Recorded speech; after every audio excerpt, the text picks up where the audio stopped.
Waiting for the homies to get in here real quick. Oh man, we got some topics. Ugh.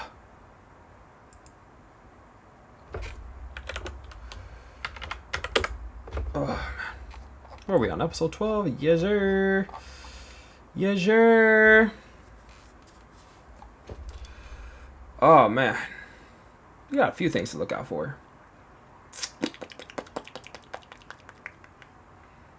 Ooh. Oh, I forgot to do my list. What? You know what we're gonna do? Look for that list. Where is it? Where? What? Okay, here we go. Hoop shoe. Oh, you know what? One off top, off rip.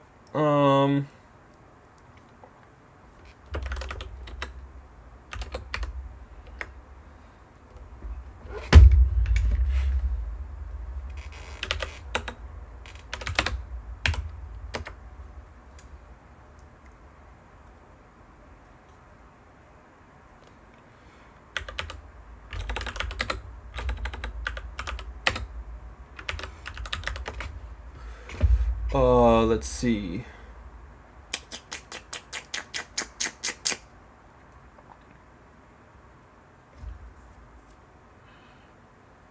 How many do we have to do? Oh, you know what? I'm tripping because I already know one of my favorites.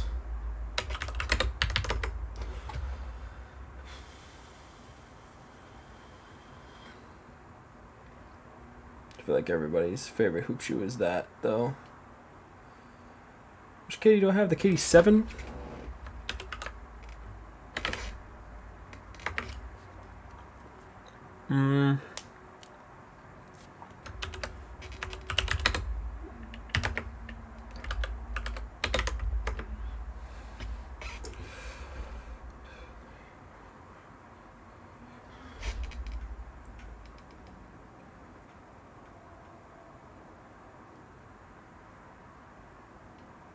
All the TP ones.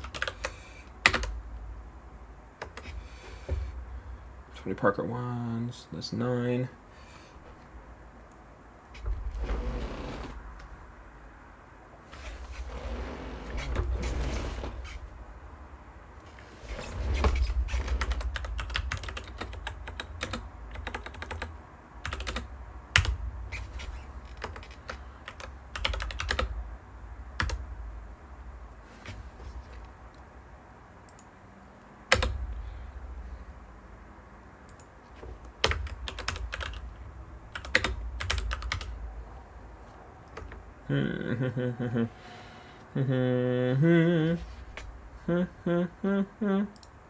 Nope. Whoa, hold up. Oh, Spotify.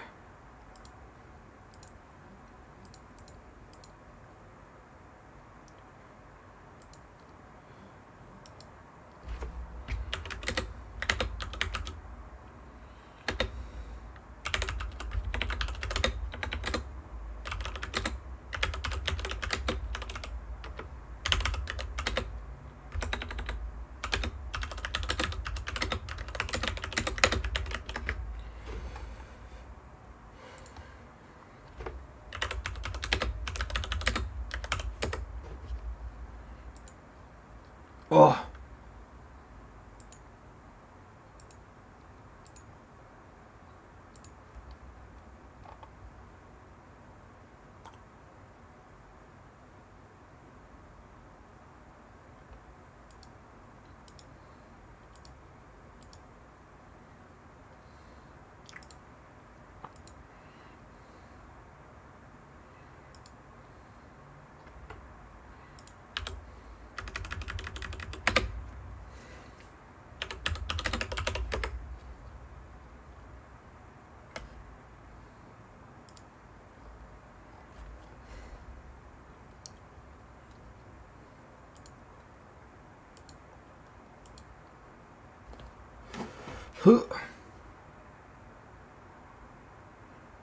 Alright, so, I feel like we should do a tier list until the guys get here. Let's see.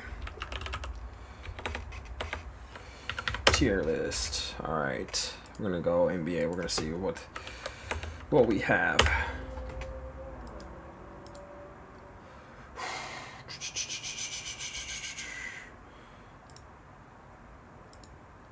We have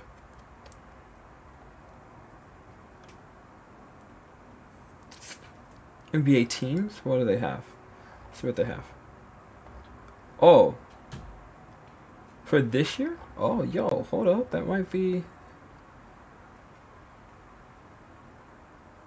the upcoming season. Okay, we can do that. We can definitely do that. Okay, hold up. So, hold on. We can definitely do that. Hold on. There we go. We're gonna have to take this off real quick. And let's see. Where is...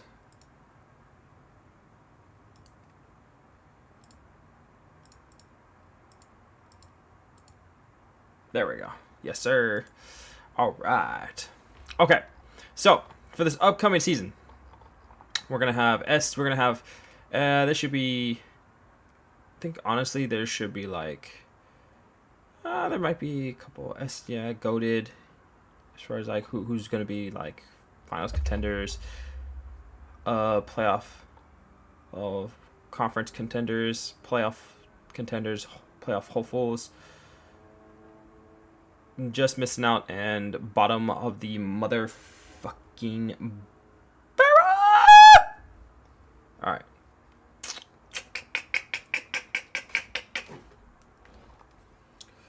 Oh.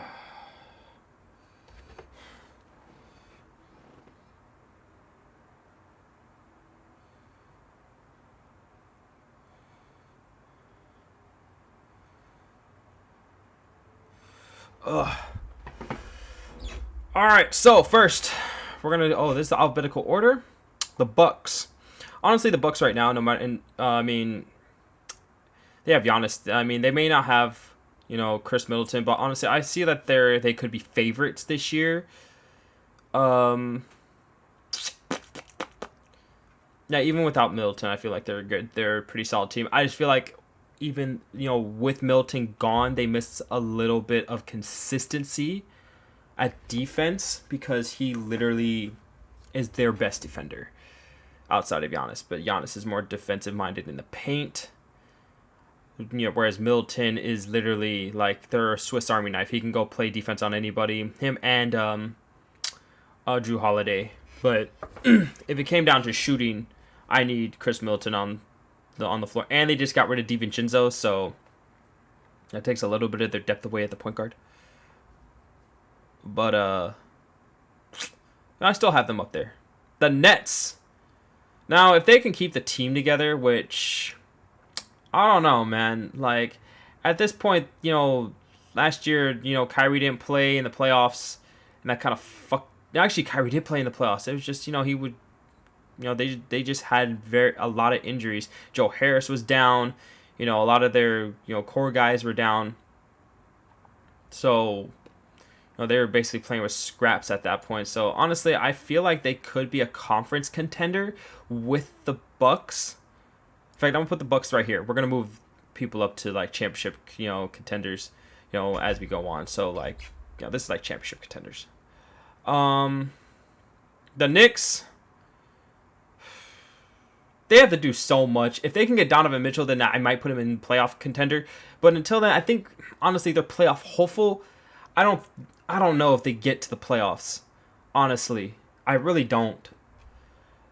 Same with the Raptors. I feel like the Raptors just need to gel a little bit more. I feel like the Raptors are a little bit more hopeful to get into the playoffs and actually get into the B spot as far as being playoff contenders more than, actual. Hold on, let me put this over here real quick. More than other teams. I think these are like the high end of the playoff hopeful. The Jazz, I feel like the Jazz are the same. I think the Jazz are actually just below the Knicks because the one thing that the Knicks have over the Jazz, and I hate saying this because I hate the Knicks, as presently constructed. I feel like the Knicks have more continuity and they have more experience together than the Jazz do. The Jazz literally just got rid of Rudy Gobert, and doesn't look like they're going to be keeping Donovan Mitchell. So I feel like the Jazz are going to be like in a rebuilding phase. They might be D tier and they might actually slide down to garbage in a bit. The Rockets D tier, like they're not even playoff contenders. They're still rebuilding. Like there's no reason to keep them. To even have any hope for them this season. The next season maybe, but not this season. They're still figuring it out. And plus, they had to make sure that their players mesh with their coach.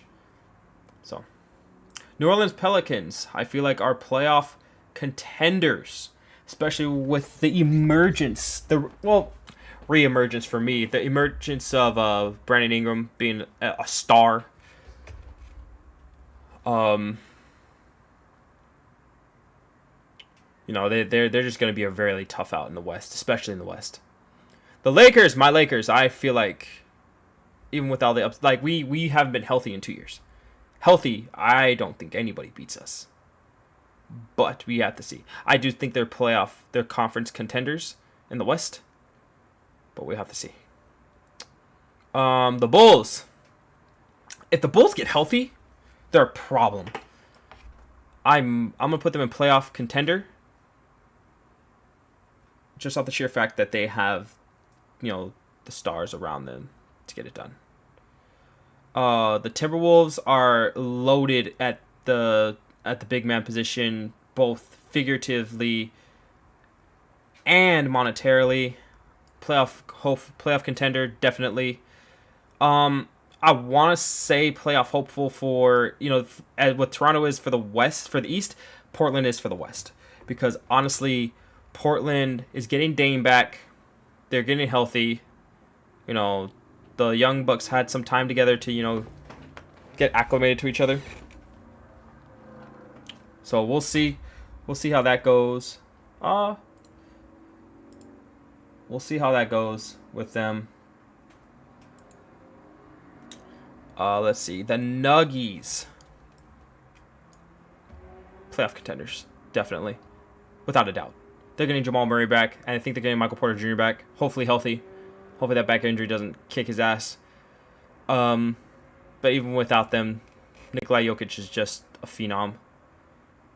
Definitely playoff contender. I don't see them as conference contenders, but definitely playoff contenders. OKC. I feel like OKC is playoff hopeful, but we'll see. The Memphis Grizzlies at this point are conference contenders. They really are. There's a few in here. They have Ja, they have Bane, they have Jaren Jackson Jr.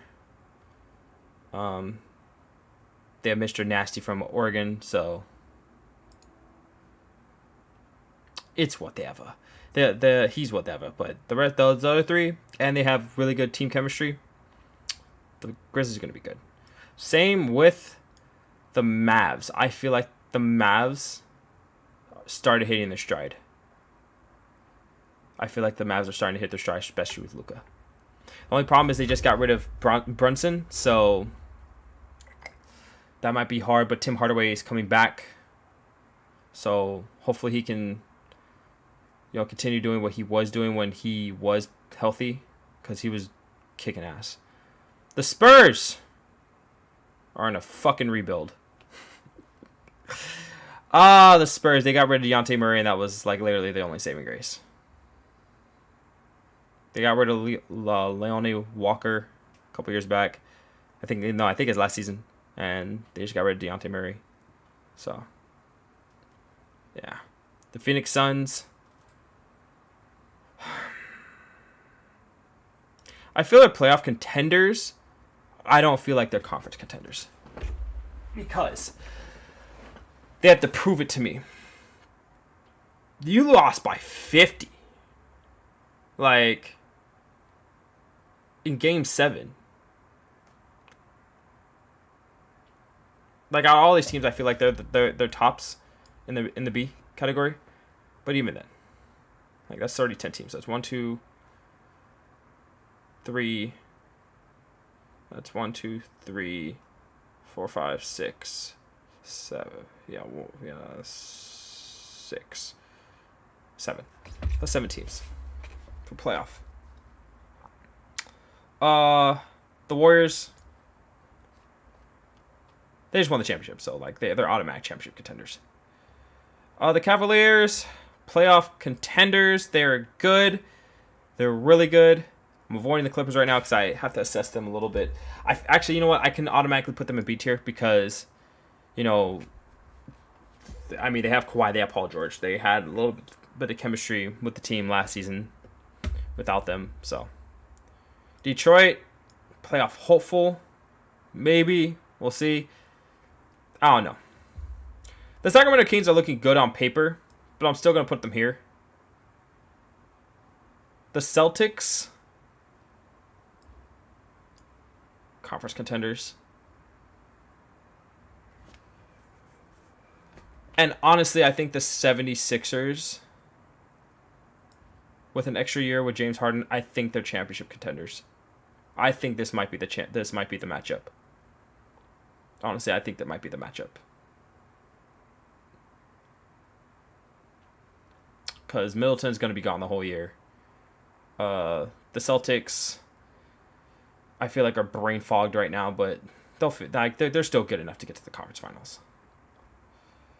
Magic, slowly rebuilding, but they're ahead of the Jazz and the Rockets. They're better. They're better than them. They might be playoff hopeful, but we'll see. We'll see as the season goes on. The Hornets, playoff contenders this year. 1, 2, 3, 4, 5, 6, 7. Okay, so there's 7. I feel like the Pacers are trash right now. Just give the Lakers Miles Turner and you know, and Buddy Hield and just go on a rebuild. Atlanta, boy, Atlanta's looking strong. I don't know where to put them in conference contenders or playoff contenders because they're strong. Only problem is they got rid of John Collins, but they got Dejounte Murray. So, we'll see. Washington, in the gutter. Miami Heat, literally one possession away from going to the finals. One. I feel like they can do it again. This might be the conference matchup right here. All right, it's time to make a couple of changes though.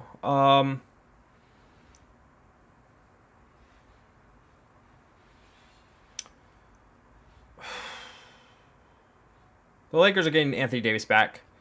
They made an upgrade for Talen Horton-Tucker with Patrick Beverley, and for talent that they was Stanley Johnson that we weren't using. So we got a player that, you know, and we can actually add another player, especially with, you know, Talen Horton-Tucker's salary coming off the books. We saved like what, $17 million, something like that. The Deng's contract's up. You know, we don't have to pay him no more. We just pay LeBron.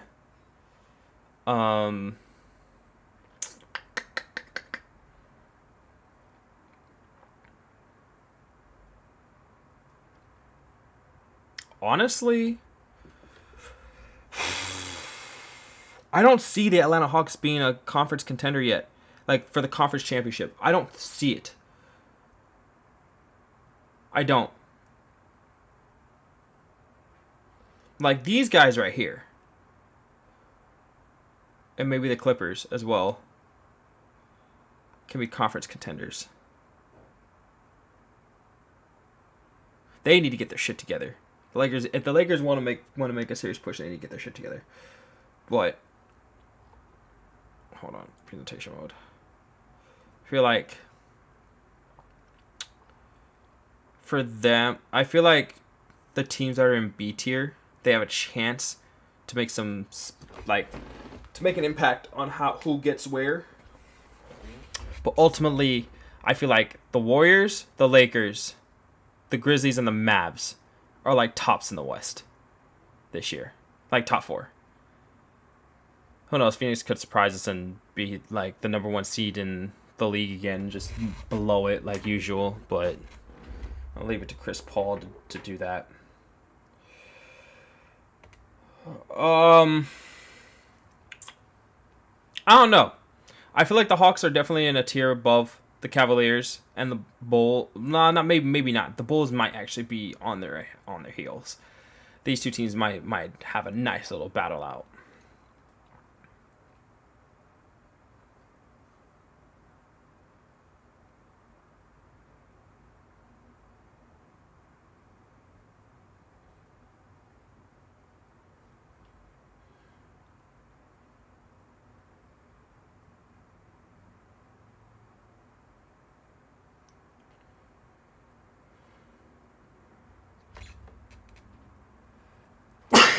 Oh, COVID. But yeah, I feel like I just need Bronson to get in here so he can like hear what I have to say about this, because I feel like he might agree with this list. I feel like these 6 teams just need to hit the restart button. Just straight up hit the restart button. If he doesn't answer, someone owes me 10 gifted.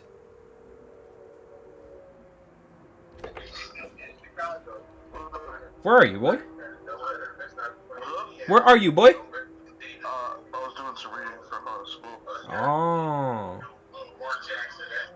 I'm doing like a tier list right now, so if you want to be a part of that, let me know. You know what? I said I'm doing a tier list right now for the teams next year.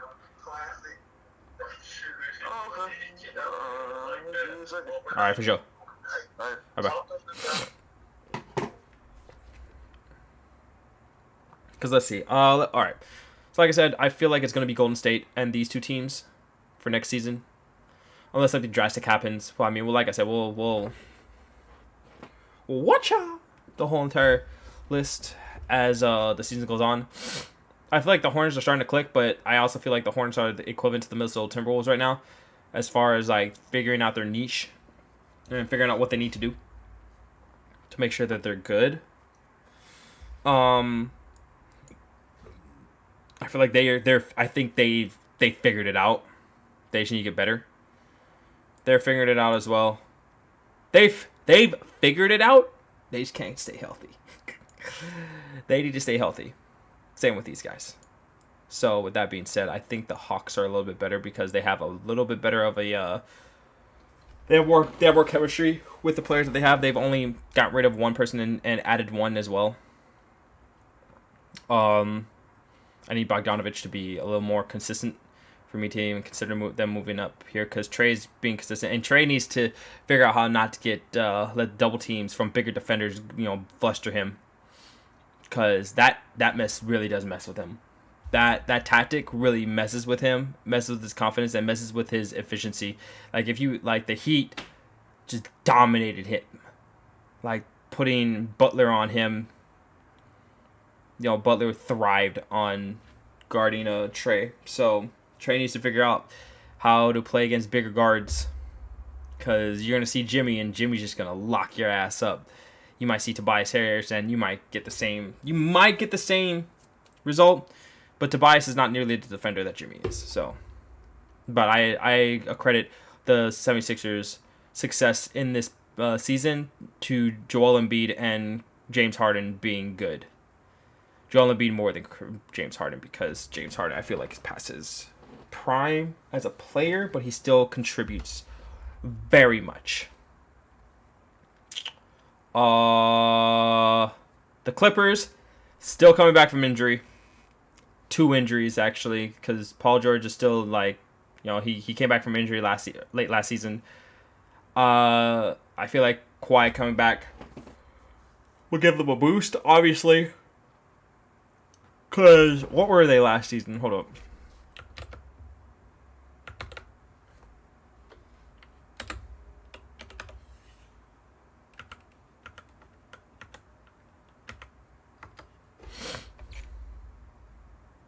No, it was 2021 NBA playoffs? Oh, that was a championship. Okay.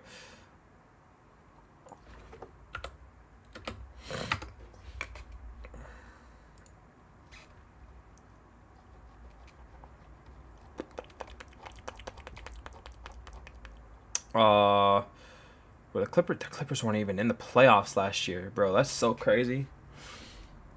That's actually, no, it's not.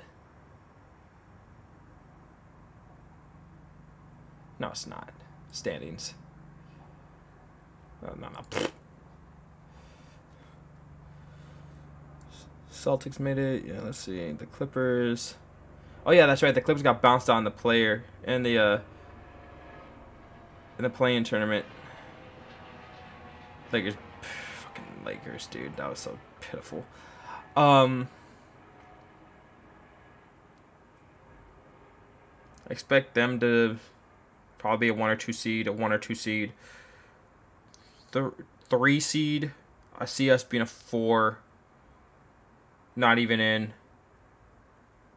Maybe a 5, not 5-6, 5-6. Maybe still right where they are. We'll see with the Nuggets. I see like the top 8, but we'll see.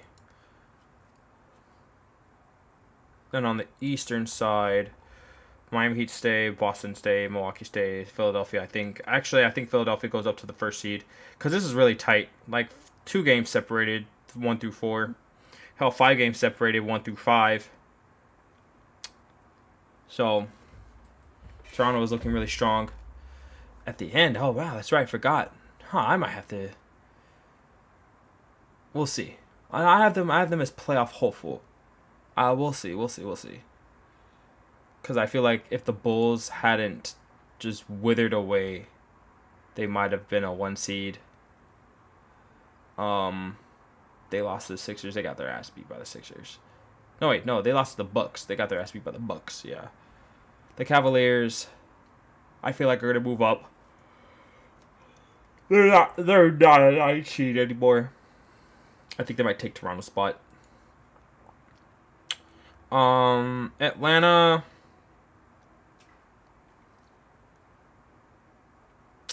They might stay there. Maybe. Like I said, playoff contender definitely. With the moves that I've seen them make, I think number 1 in the West. I want to say number 2, number 3. We might be 4, which will be fine. For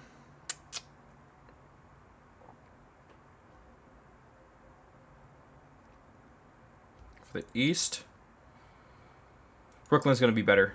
Miami's going to be the same, which was good last season. Really good.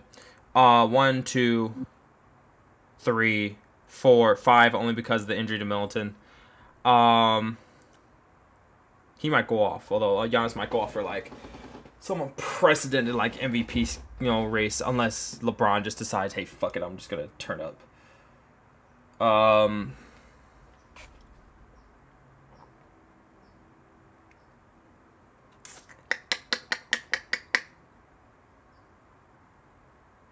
I think this is solid. I really do think this is solid. Oh, what's up, B? What's up, man? How you doing, my guy? Just chilling. Chilling? Like a villain? Oh, hold up. What the fuck was that? Hold up.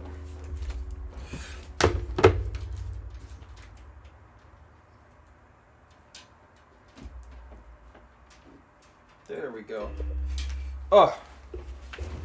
So I was doing a tier list for the teams next season. Fair enough. So for so we have championship contender, playoff, conference contender, playoff hopeful, Right on. play in hopeful, and just straight up just restart the button. So for S, Right on. so obviously at the top we have the Warriors. Yes. I have the 76ers and the Heat for the East. Because I feel like those are going to be the 2 top teams in the East. Not by much, because the East was literally separate. As I was just saying, the East was literally separated 1 through 5 by like 5 games. So I think like it's going to be like maybe a 1 or 2 game like cushion. It's going to come down to the wire.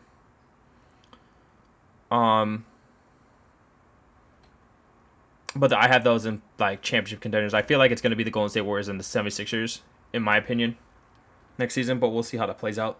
Also, it's like too early to tell. Way too early. Conference contenders. These are like people that could make the conference finals and make some noise. I had like the Nets, the Celtics, and the Bucks for the East. I only put the Nets in there because I feel like they're gonna have a little more continuity in their roster, seeing as how they were so fucking injury prone last season. And Yeah. They're getting Kyrie's gonna actually play a full season. Stop being stupid. Well, Also, they're getting Joe Harris back. They're getting a lot of their main defenders back. On the perimeter. So they'll be right. they'll be a little more consistent. Celtics. I feel like the Celtics are gonna try and make a push for it, but I feel like they're kind of brain fogged right now after getting smacked the way they did.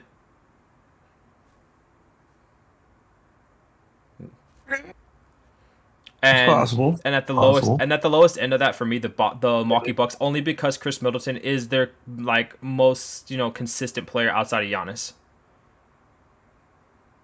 Right. You can't make up for you can't make up for defense the way he does. I mean, yeah, Drew Holiday is a good defender, but he's not guarding the people that that Middleton's guarding, and he's not shooting the way Middleton's shooting at the volume that Middleton is shooting.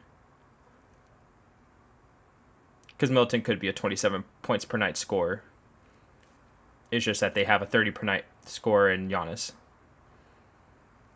For the West, I had the Mavericks as possibly being the number 2 seed.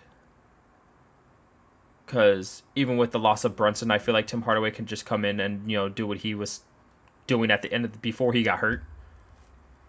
Okay. The Grizzlies could give them a run for number 2. Like, I feel like the Grizzlies and the Mavs could interchange 2 and 3. Because the Grizzlies really didn't change much of their... I don't think the Grizzlies had any changes in their roster. I think they're more or less added to their roster through the draft. So they have a lot of camaraderie there. Yep. So they'll be back. They'll definitely be back to like peak form of what they were last season. I feel like the Lakers like round that off like that top 4. Because healthy, I feel like there's really not a lot of teams that can actually deal with them. They have to stay healthy though. That's the caveat. And plus, they just got a little bit better at guard.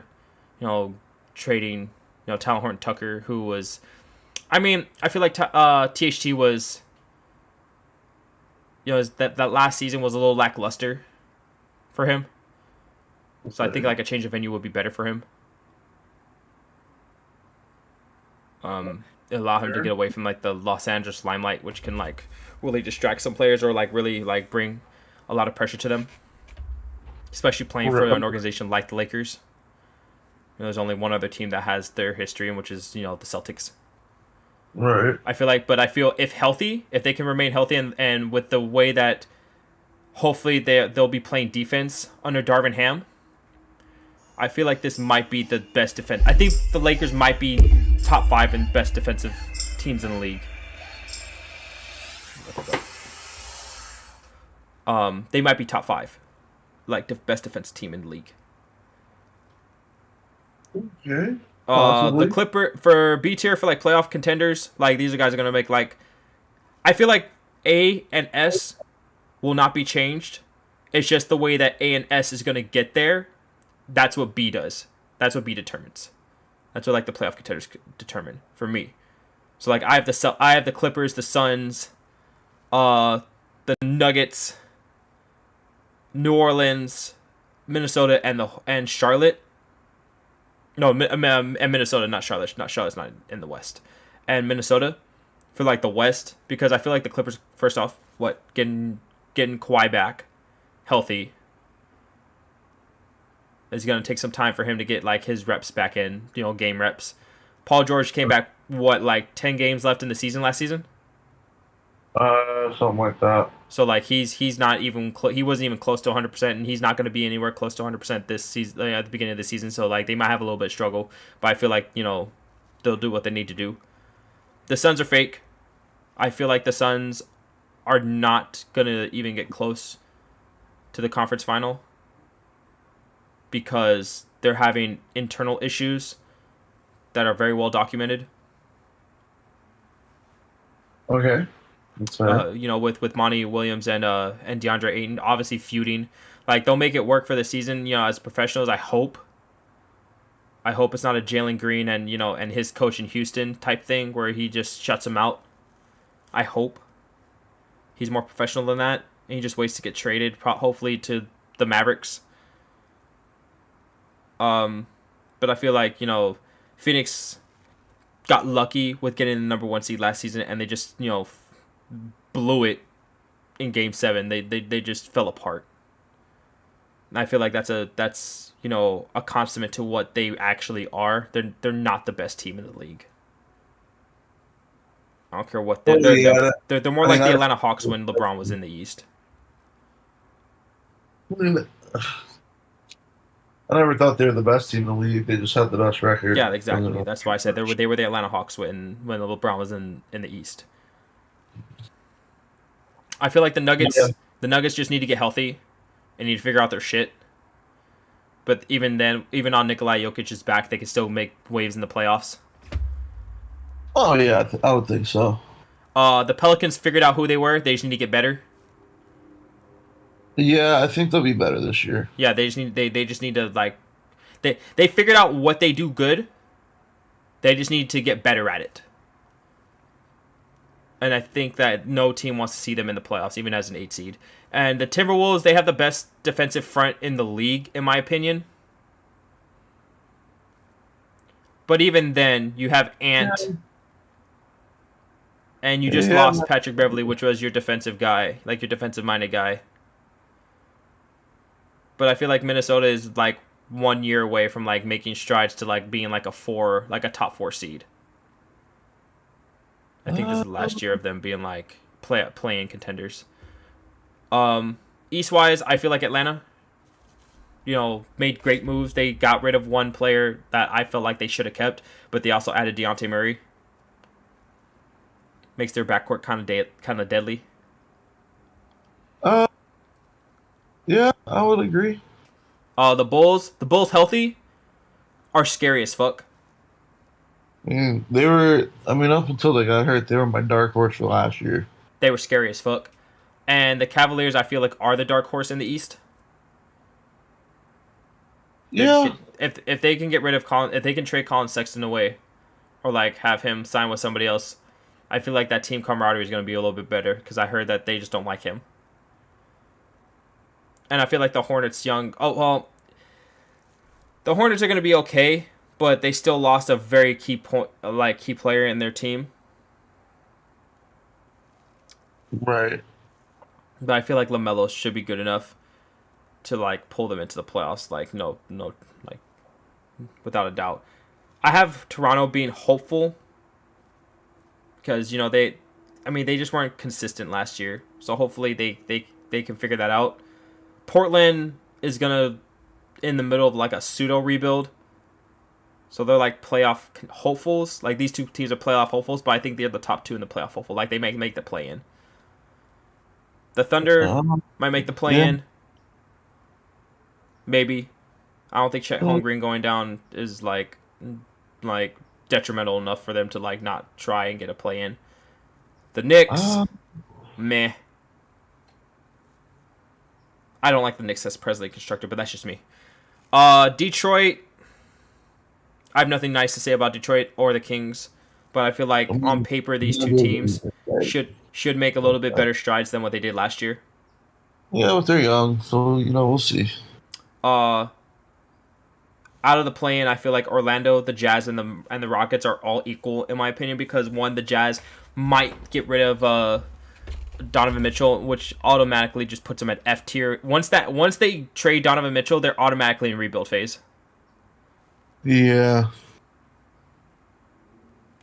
Because like there's nothing. The only thing keeping them from being in rebuild is having Donovan Mitchell, and I don't know if Donovan Mitchell wants to deal with that noise, especially in a small market team like the Jazz. The Rockets are full of fucking rookies. Yeah. They just need to start figuring it out, and hopefully they don't beef with their fucking coach. I feel like their coach is going to be on the hot seat just because he's coaching a team full of rookies. Yeah, they'll be fine eventually. The Spurs rebuild. Like, getting rid of Dejounte Murray just automatically made them a rebuild team. Right. The Pacers as well. They got getting rid of what was his name? That guard that they had that would just start getting triple doubles with the Kings, huh? Halliburton. Oh, Halliburton. Okay, Yeah. yeah. Them getting rid of Halliburton was a mistake, but whatever. If I also need them to just give us Miles Turner and the Lakers Miles Turner and Buddy Hield. That way we can send, give them Russell Westbrook so he can just, deal with the remainder of his career as a Pacer. Yeah, I don't think that's gonna happen, but good try. Well, I'm hoping because honestly, there's no reason to hold Miles Very Turner wishful hostage. thinking. I don't feel like that Pacers team is a good team. No, but I think that moving those two guys for the Pacers is wishful thinking. I don't think they're gonna want to. Oh, whatever. Washington Wizards. Enough said. Yeah, that's about it. Enough said. Like, Yeah, I can't really say much more about them. like they let go of Montrezl Harrell. You pay. Yeah, they made some weird Yeah, off season moves that just yeah, you pay Bradley Beal like what you paid him. You're just gonna be like, it's just gonna be bottom of the barrel in my opinion. But that's my tier list for that. I felt like if you wanted to add something to it, maybe I made some mistakes, some glaring mistakes that you feel like should be, amended. The only thing I can think of is Toronto, replacing Charlotte just because Toronto had is gonna have more of a consistency in their lineup from last year than Charlotte is because they're gonna be missing Idiot Head. But that's basically it. That's the only thing that I feel like should be changed. Other than that, I think that Portland might be on the play-in, and they might get bounced out of the play-in.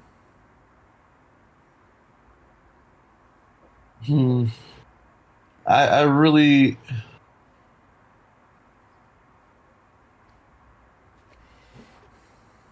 feel like it's just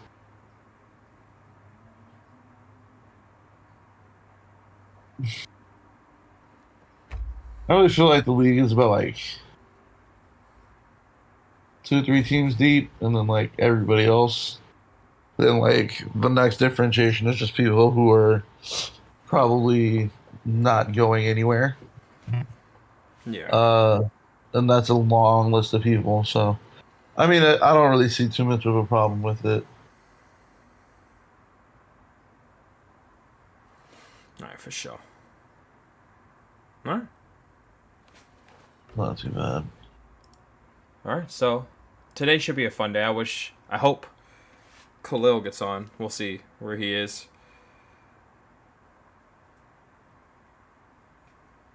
Where's this man? I don't know. Where is the man, the myth, the legend? He is sometimes mythical. So Yeah, because we can never get a hold of him.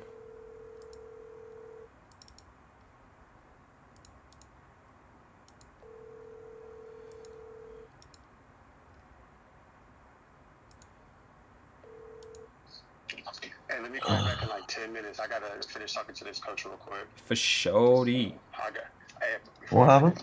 Summit got their fucking ass whooped last week.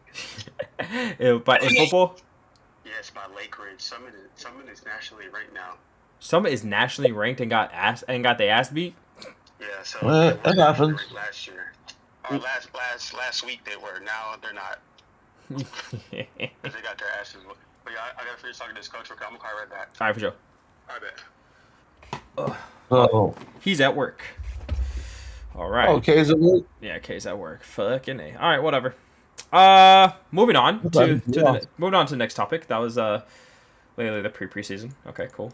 Preseason I thought predictions. he'd be off by now. Yeah, same shit. Surprised. All right. Free agency. The only really big free agent moves that happened was Patrick Beverley going to the Lakers. That was literally it. Yeah, and that's really That was really it. I give that an A, like an A um move. Like they moved a talent that they weren't really using. yeah. I mean, it's not like his value was gonna go up because he pretty much sucked last year, so Yeah. can't really do much about it. What the hell? Hold up. There we go. Boom. Dude, no, you don't want to work. What is wrong with you? Why don't you want to work? Hold on. Uh, uh, uh, there we go. Yes? No? Oh, maybe not. I don't like this right now. Okay, well, we're just gonna keep it like this then. Uh, hold on.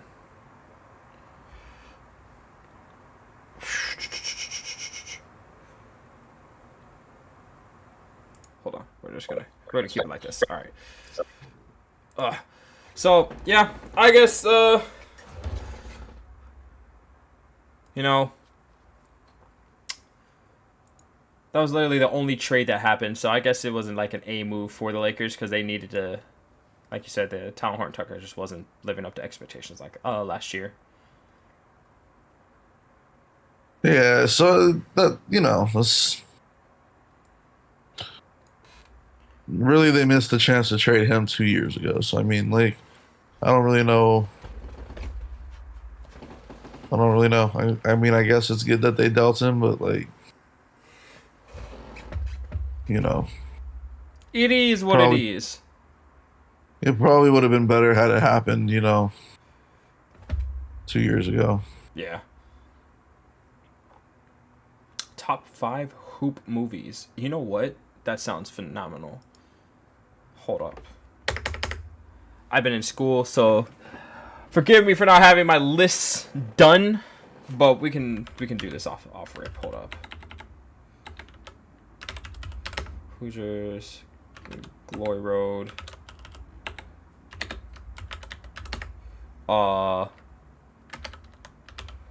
Gotta get this one in.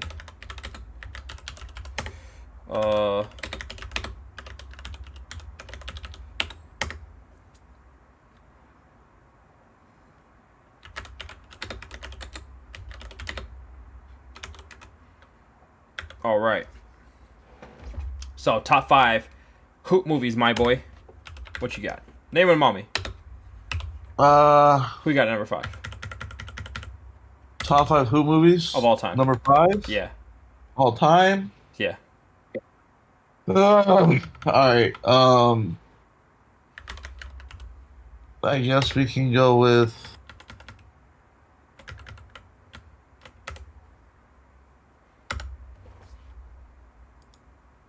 I guess we can go with. Huh.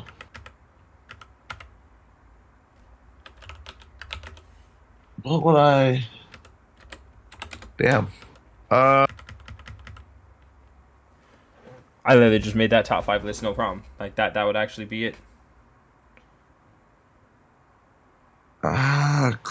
What's that movie called? Hold on. I think it's called Crossover. Was that one? Time out. Gotta find it. I know what I'm thinking of. I just. What was the one with Jesus? What was the one with Jesus Shuttlesworth? What was the one with Jesus Shuttlesworth?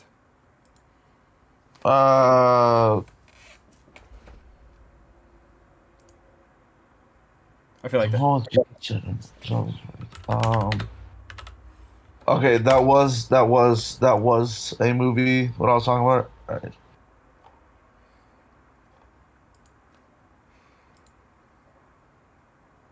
Oh, He Got Game. I thought that was a movie. I was about to Yeah, say. game. Yeah. I was about to say. I want to say He Got Game, but I didn't think that was an actual movie. I thought, oh, well, oops. I think that's like one of those that just like barely misses it for me.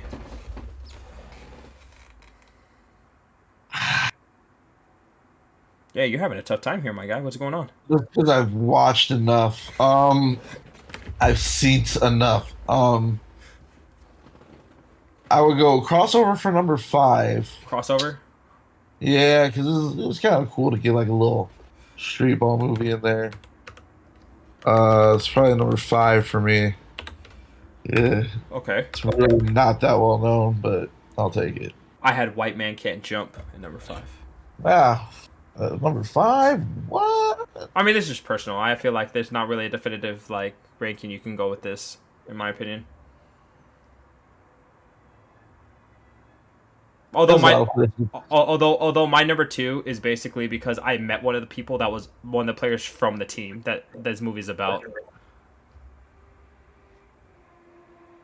My number four is probably Coach Carter. Ooh, That shit is funny. Oh yes, sir.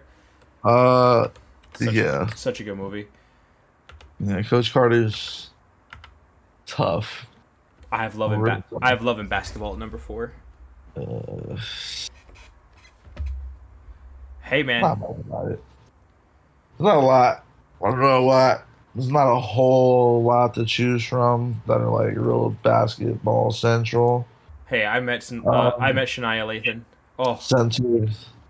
Sanaa Lathan, yeah, oh, she's. she's so pretty. Oh my goodness. Cheers. Uh,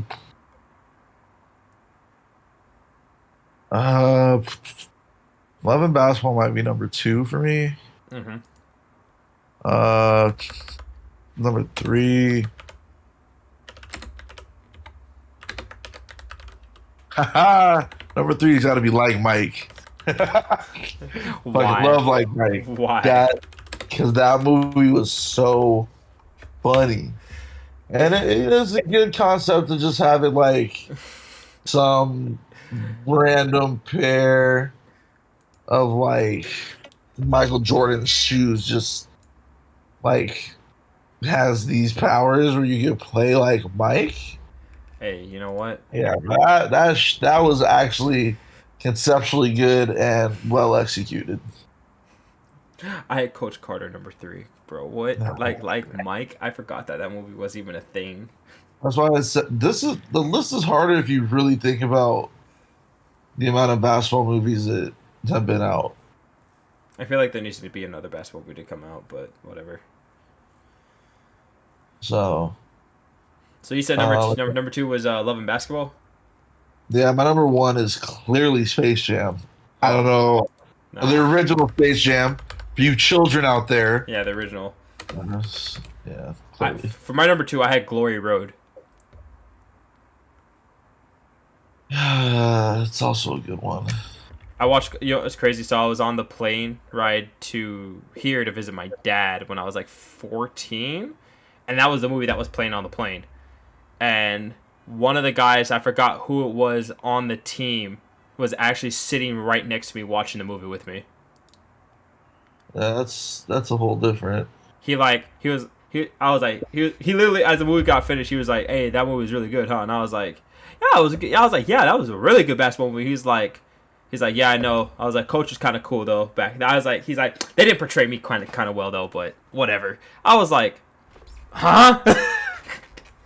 He had the national championship ring on his hand, bro. Yeah, I was like, "What the fuck?"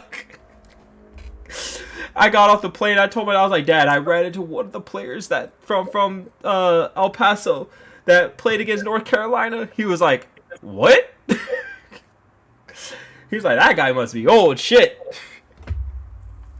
yeah, well, It was cool though. But for me, number one was Hoosiers. hmm. Hoosiers was like, for me, that's an iconic movie because Gene Hackman's just a great actor. I got over Hoosiers. Like, it was such a good movie. Just, the dynamics of that whole movie were just really, really good. My shoe list, though, on the other hand, needs some work because, like, I just put the names of the shoes that I personally have played in because there was a lot that I haven't. You said the rule was that you had to have played in them, Yeah, so like yeah, that makes that a lot more difficult. yeah. Because there's some shoes that like I want to put up in here because like It's like my favorite shoe, but I've never owned it. The Bread 11, but I can't put it up there. Who plays in those, bro? I know, but but still, it's a hoop shoe. It's my favorite looking hoop shoe.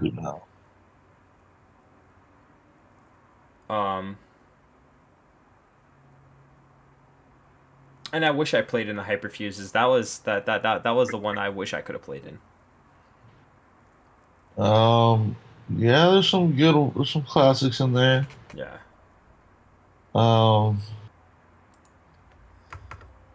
So where do we start with this?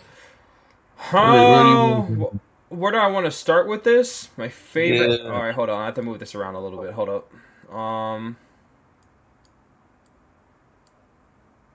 I've played in that shoe once, but I took it back.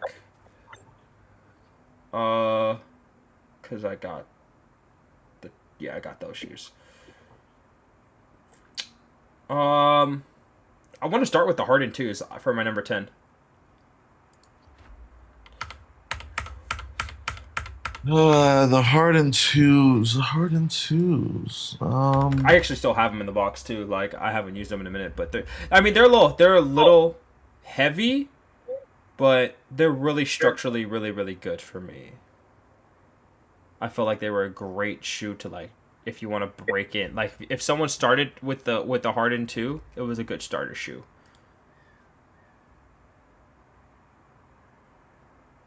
Yeah, this is a tough list all time.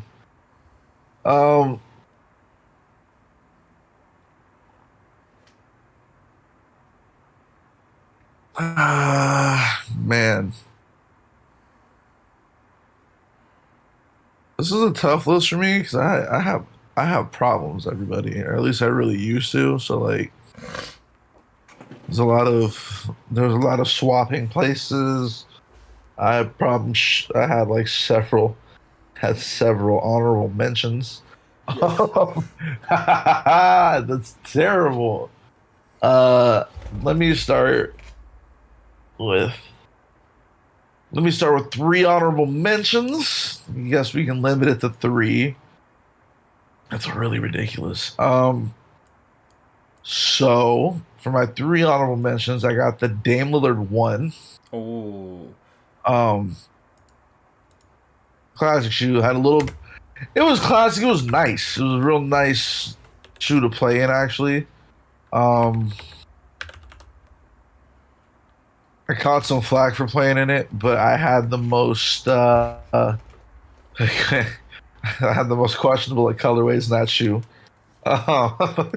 Hey! You were known for the colors back in the day. Yo, there's just no reason to be rocking that colorway in parts of LA, but okay.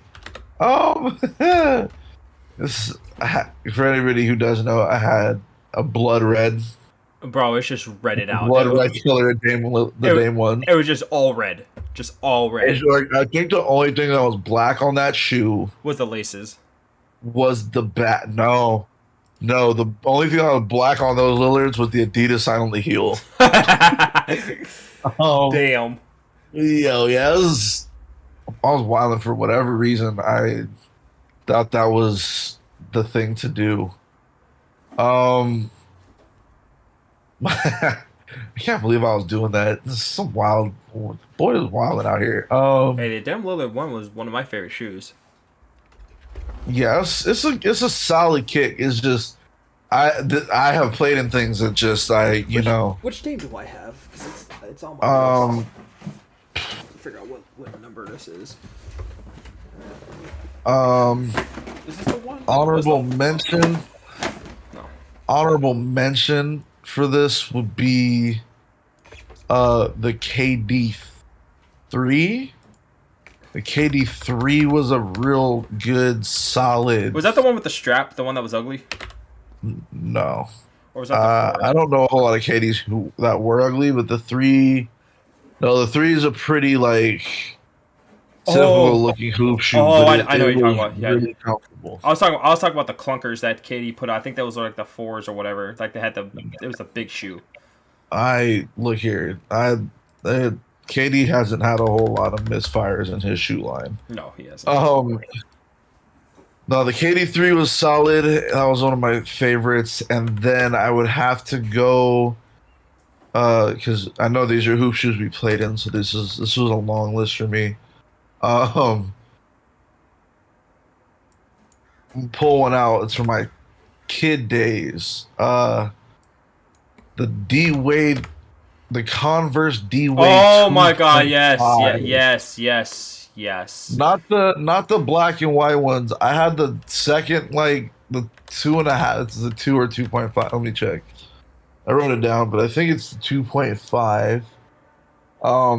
I had these when I was like doing AAU on. My God, were these comfortable? Had them in the 2008 I actually, Redeem Team colorways. This is white I also had with the blue panels. I actually had those as well. The D Wade, yeah, the D Wade 2.5s. I think those was. I think I had those in suede though.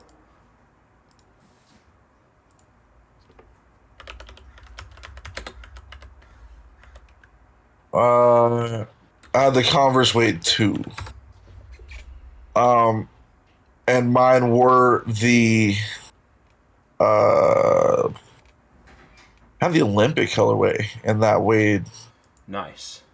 Yeah, it was definitely like it was wild.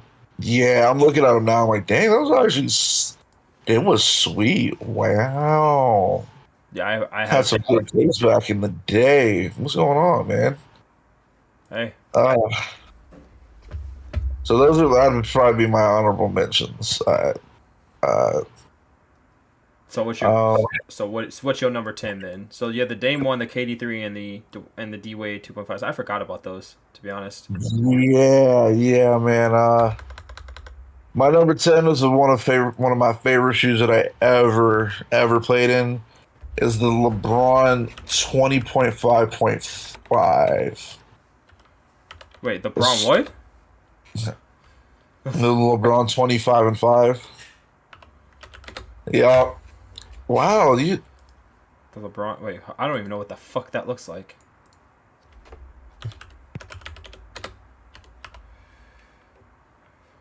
bro, StockX has these for $800 now. That's wild as hell. Whoa, 25, crazy. 25.5. 25, 5 and 5. Add the white with the black.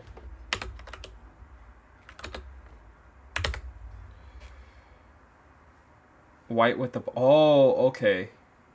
Yep. They look like Kind of like they look predecessor. they look like the They're hypnosis. They're almost a predecessor to. They were almost a predecessor to like the Soldier line, I guess. Yeah. It was an early like LeBron had like his stripped down player editions. Is kind of what it was at the time. Um, Comfortable shoe, durable. I had those for a long time. Damn. Um, yeah, they're crazy. They're built crazy. But it's also like a different era in shoe quality. Because those came in like I don't know, man. It was just a good shoe. It was a solid shoe. I actually really like that one. It sticks out. It sticks out to this day, and those were years ago. Like so.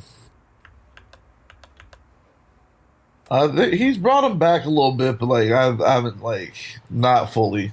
He had I think he had like a player edition a couple years ago that were white and gold. Those were cool, but I haven't seen them otherwise. But the LeBron 25 and 5 is my number 10.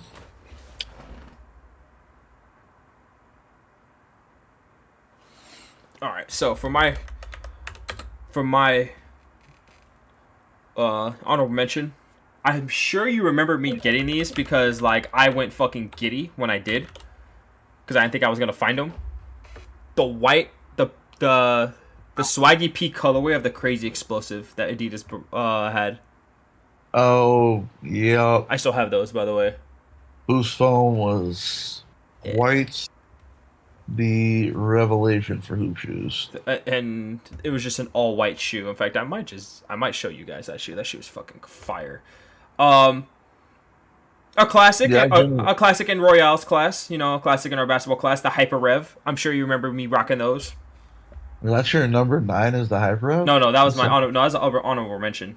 Oh, that's a good honorable mention. The original Hyper was actually pretty cool. And I also honorable mention the D Wade 2.5 because I had the suede, the black, the white, red, and black suede colorway. Yeah, mine were definitely like the white leather with the white leather blue slade, red Yeah, red accents. yeah, I had I had those. those, and I actually I had bought those in them high school. at the Nike. I bought them at the Nike store during the Redeem Team run because that was when we were playing basketball in Vegas. I bought those at the Nike store, and they were on clearance in my size. My mom was like, "Fuck it, we'll just get them," and I was like, "Oh, sweet." Um, My mom wasn't really too into like buying me shoes at that time. well, it doesn't really make sense when your foot's growing as fast as it does. Actually, I stayed in that size up until I met you, which is when I started going to a 13. Oh, So I was okay. I've been a 12 since I was a 12 from the age of 16 until I was like 23. What's up, man? But for me, my number 9 was the Freak One. The The free one. Yeah, the Honest. Actually, I'm gonna switch that because I had to get rid of one of these shoes and I replaced it with the one that I actually wore a lot. I'm gonna switch that with the PG one because I actually owned a PG one for a little bit and I switched it out because I wanted the Kyries instead. No, wasn't the Kyrie? No, it wasn't the Kyrie. It was the Dame. It was the Dames. I switched them out for the Dames. That's okay.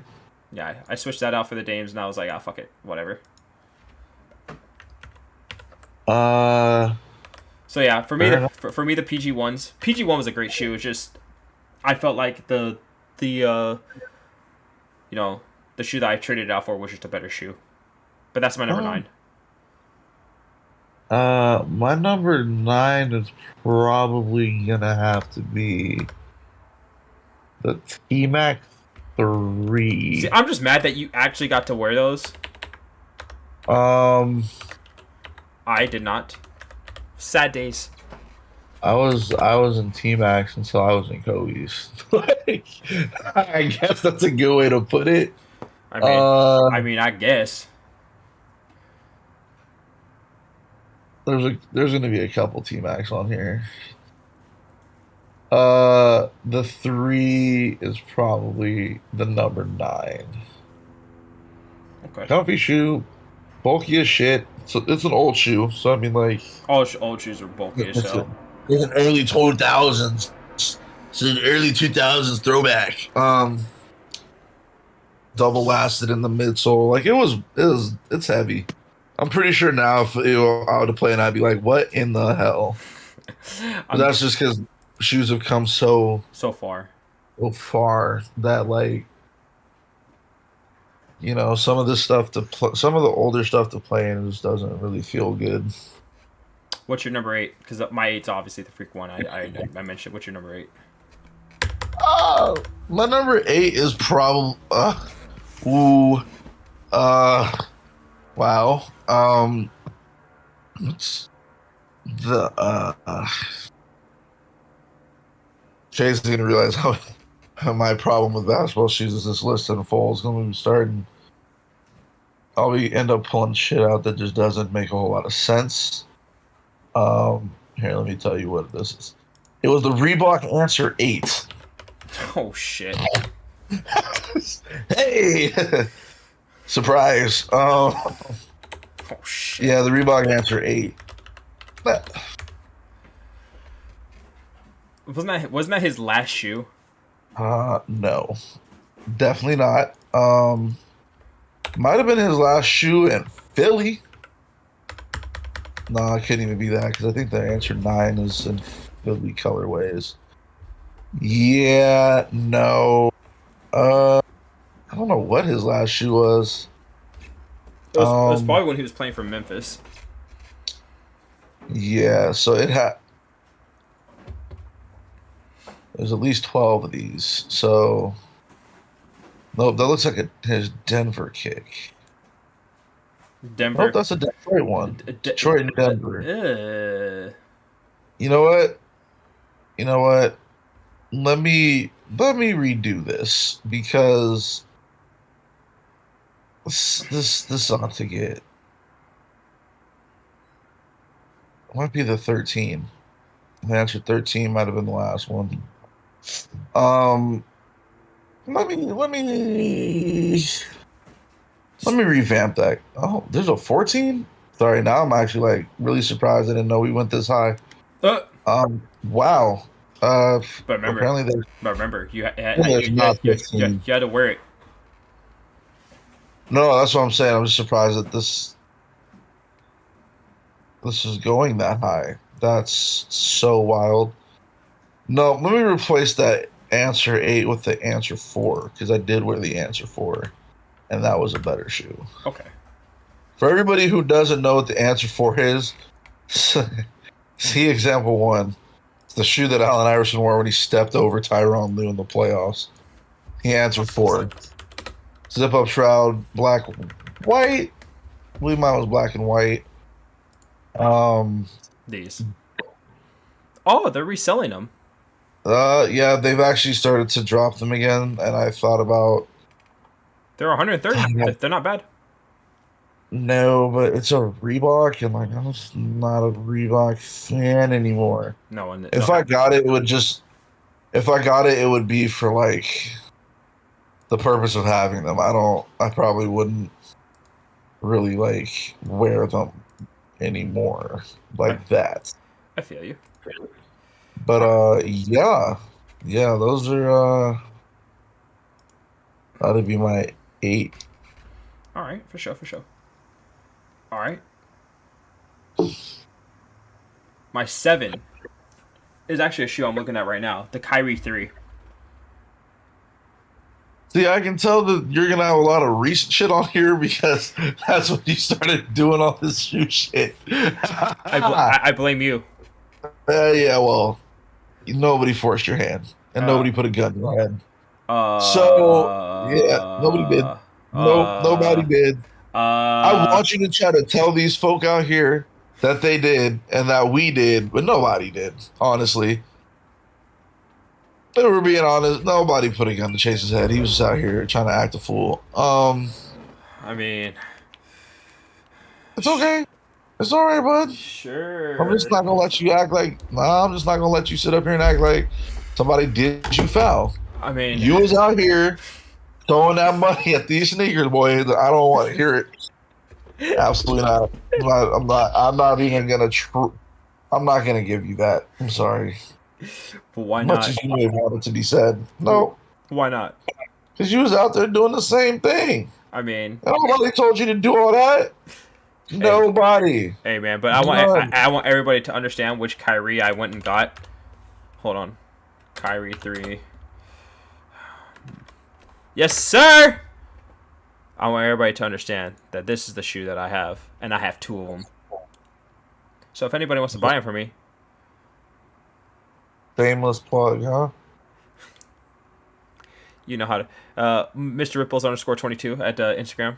So if you guys want to buy it for me, if you're thinking about asking me for $300 for this pair of shoes, I will look you dead in your face and be like, get out. And plus, I'm wondering what, like, actually, at a size 14, they're worth $900. I'm sick. Shameless plug. He said shameless plug. Shameless plug out here.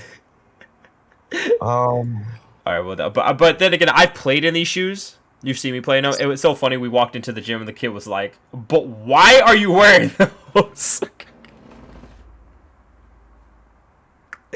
I was like, "I got another pair at home. What do you mean?" He was like, "You got what?"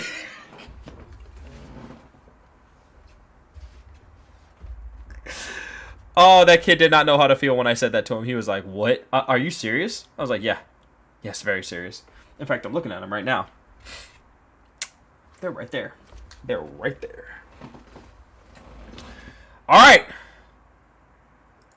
Number 6. Oh, wait, is that number 6? Number 7. Number 7.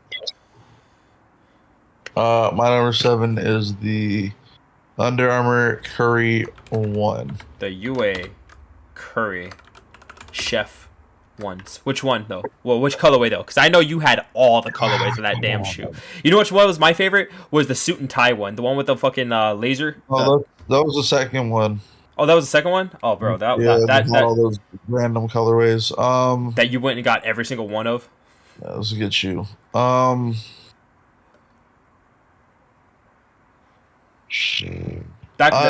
probably go with.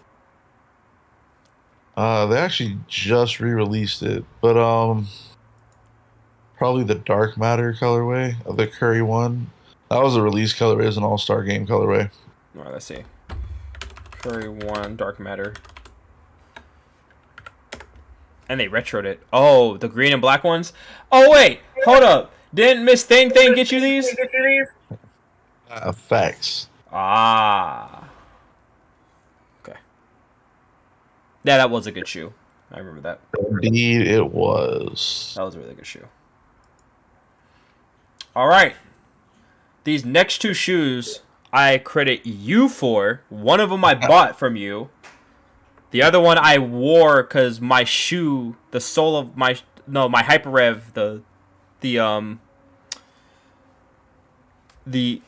up? I need you to get this place cleaned up. Okay. No, they're coming tomorrow morning. Okay.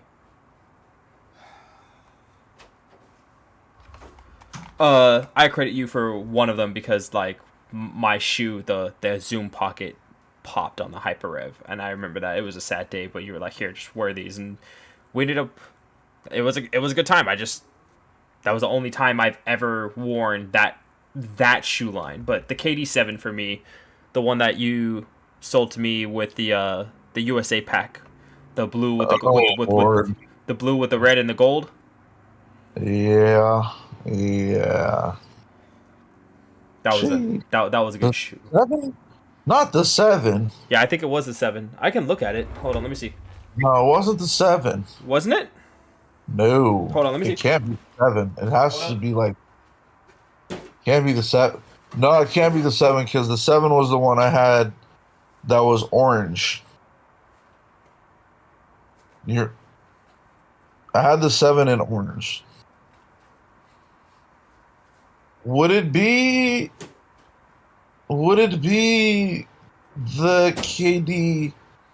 I don't know which ones these are. Hold up. Do I even have the box for this still? I don't think I even have the box for this. I think the box got would it be the KD9? Hold up. Oh, wait, here they are. Oh, I take it back. KD9. The KD9. KD9. I was gonna say, yo, I had this. I wore the 7 when we were at Santa Monica. It was the orange one. Yeah, no, these ones. The KD9. I haven't worn these in a minute. But good shoe. Good shoe. Full length zoom up into the toe. Perforated toe. What? So yeah. Full length. Yeah, that's wild. That was one of my personal favorites. These next two are actually personal favorites because you had a hand on me wearing these. Wow. 89. Who would have thought? Hey, I didn't think I would ever step foot in a KD ever. The KDs are. I didn't like the KD 10s though. The KD 10s were the ones where they kind of were like that, the KD 9s, but they had like. It was just a little bit different. Like it felt like. Instead of feeling like a sock, it felt like like a Coliseum on your foot. Yeah, I wasn't really a fan of the KD 10, but I wasn't a fan of the KD 10. Yeah. Number 6 for Mr. Broncito.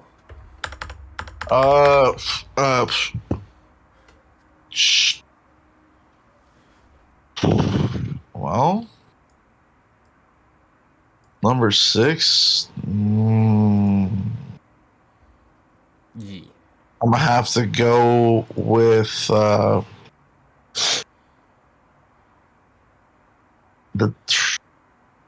this one made you jealous. This was tough on you.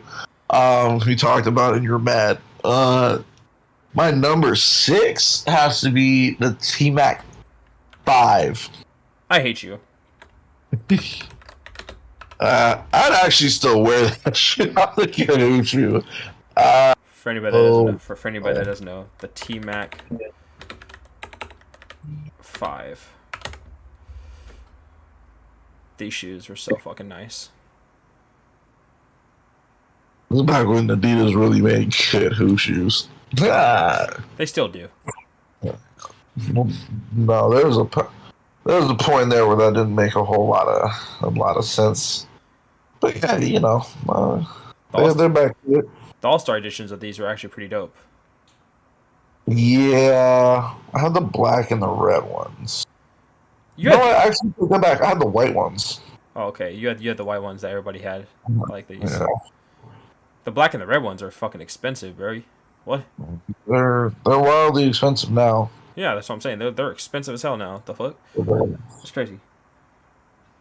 Number 5. Oh, we're topping in the top. Oh, actually, you know what? I'm gonna give you my top 5. What was the Kobe 6? That was the shoe that you just said here. Wear these because I know you didn't expect your air bubble to burst in your shoe. I'm gonna tell you one thing. There's no way I could have handed you a Kobe 6 in the time I've known you, because by the time we knew each other, I was out of Kobe's, dog. I wasn't out of Kobe's, but I wasn't in the 6 anymore. Well, which one was it then? It was one of the Kobe's. It was one of the low top Kobe's. Quite good question. I've had a lot of Kobe's. Oh, so now I'm trying to remember what even I handed you. Let me see. This. No, it wasn't that. Hold on. See. Oh, it was the Kobe 8. Kobe 8. In fact, it was this Kobe 8. It was the no, it wasn't the What the Kobe. No, I'm tripping. What was it? Which one? I didn't have the What the Kobe. I had a few pair of Kobe 8s though. I sure did. Which one was it? Was it the Kobe 8? I had a few. Let's see. I had the Venice Beach ones, but like I don't think I would have handed you those. So I was already through those. I went through like a couple pairs of these though. I think it was the 10s. Oh. In fact, I think it was these 10s. If you're looking on the stream, I think it was the Easter 10s because I think you had those. Oh my god, this is so much work to find whatever it is I handed you. Jesus. Hold on. It was one of those Kobe's, but whichever Kobe you gave me. It for sure wasn't the Easter 10. You sure? There is a chance that it was the 5 a.m. flight ones that were blue.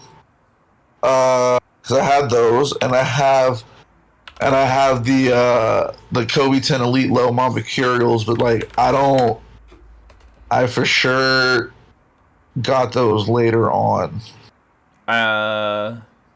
It might have been the Kobe 10s. It might have been the I'm trying to remember what exactly I handed you that day, because that's a lot.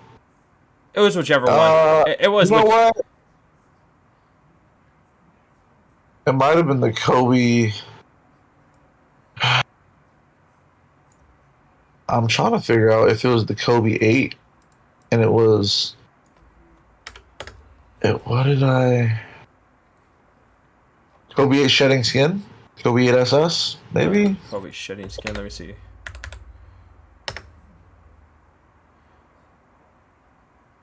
Those actually might have been it. Yeah. Okay. Those actually, I think those might have been it. That's because that's the shoe I can't. That's the shoe I came to Santa Monica in. Yeah, because I think those are the shoes that. Yeah, because I remember there being like green on it. I think that might have been it. That's probably it. It was Kobe 8 then. Yeah. Because there wasn't the Elite. No. The Elite had that insole with 2 Zoom units in it. Yeah, I never got a pair of those, but like, maybe one day we'll work on it. Maybe one day. I feel it. Like that lunar drop in midsole, and then the Elite had 4 foot and heel Zoom bags. Yeah, but that was one of my favorite like shoes to put on because it stuck to the floor. I was sticky. Number Number 5 for you. Nike Zoom, the Nike Air Zoom Kobe 1. Oh. Oh. Oh, we're going classic. I had the black and white colorway.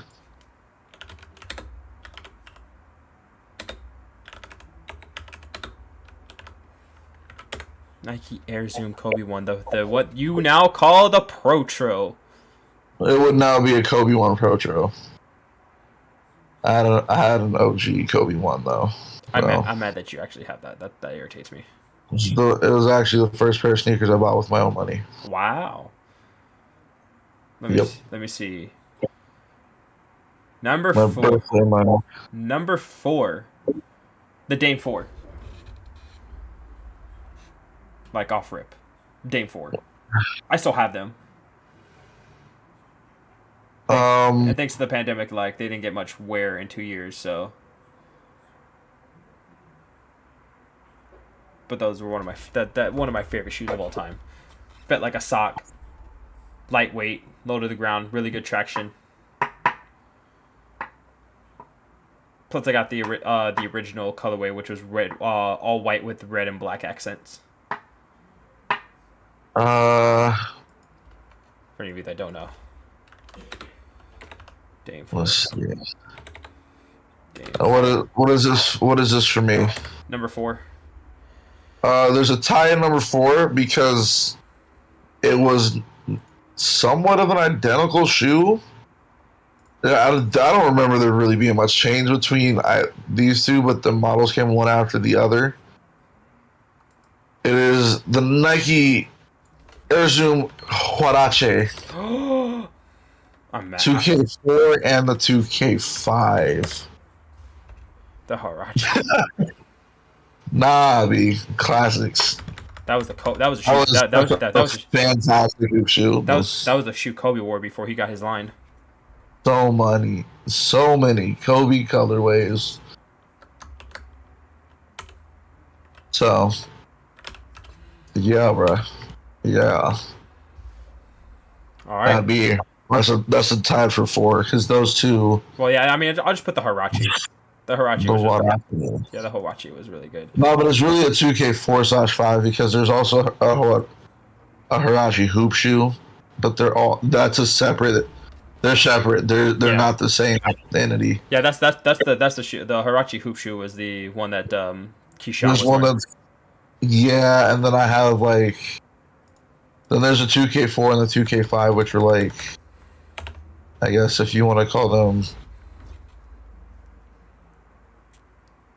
Kobe's Nike intros. Yeah, those were the Kobe Nike intros.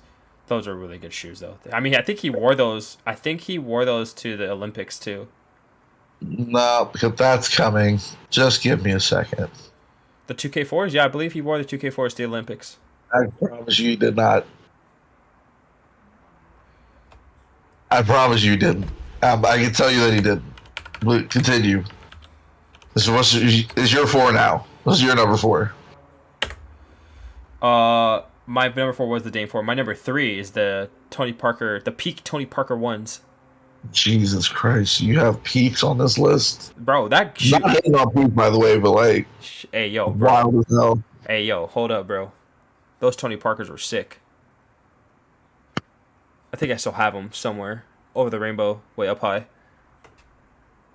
I'm surprised. I'm surprised. I think I know what your number 3 is gonna be. I don't think you do. I think. Well, we're gonna see.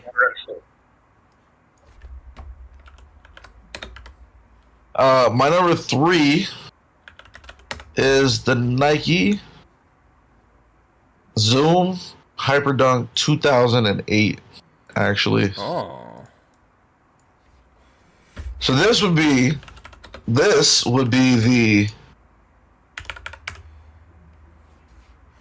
This was the first Hyperdunk. This is the shoe Kobe wore in 2008. No, I said 2004. No, this is Kobe didn't play on the 04 team in Athens. He didn't? What? I thought he did. No. 04 Athens was.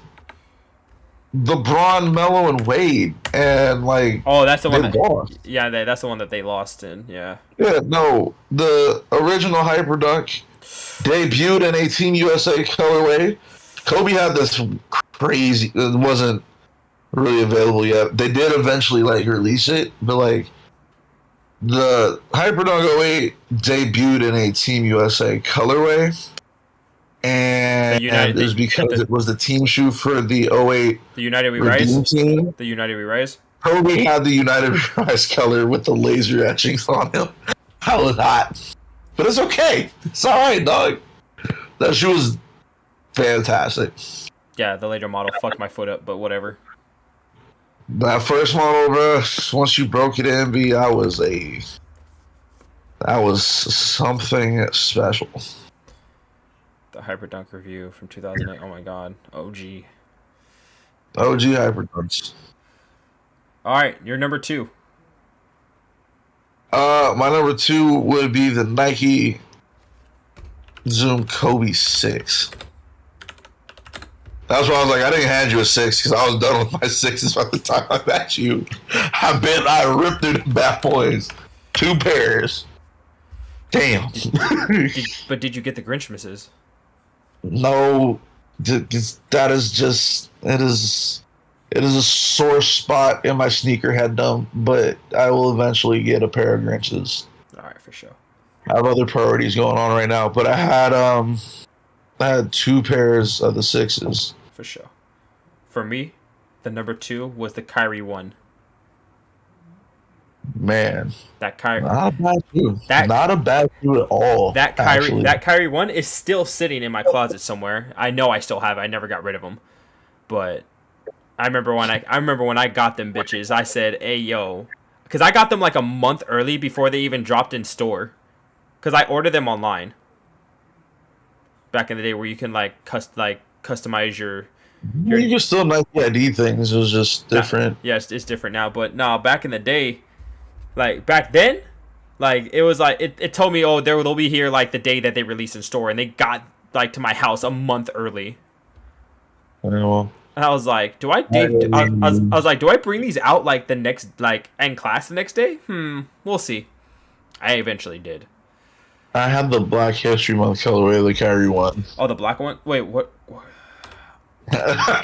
Just be like, I hate you because you really be having these. You be having these colorways, G. I'll be pissed. Oh, the black and white ones. Oh, yeah. Fuck. The BHM colorway, the Kyrie ones.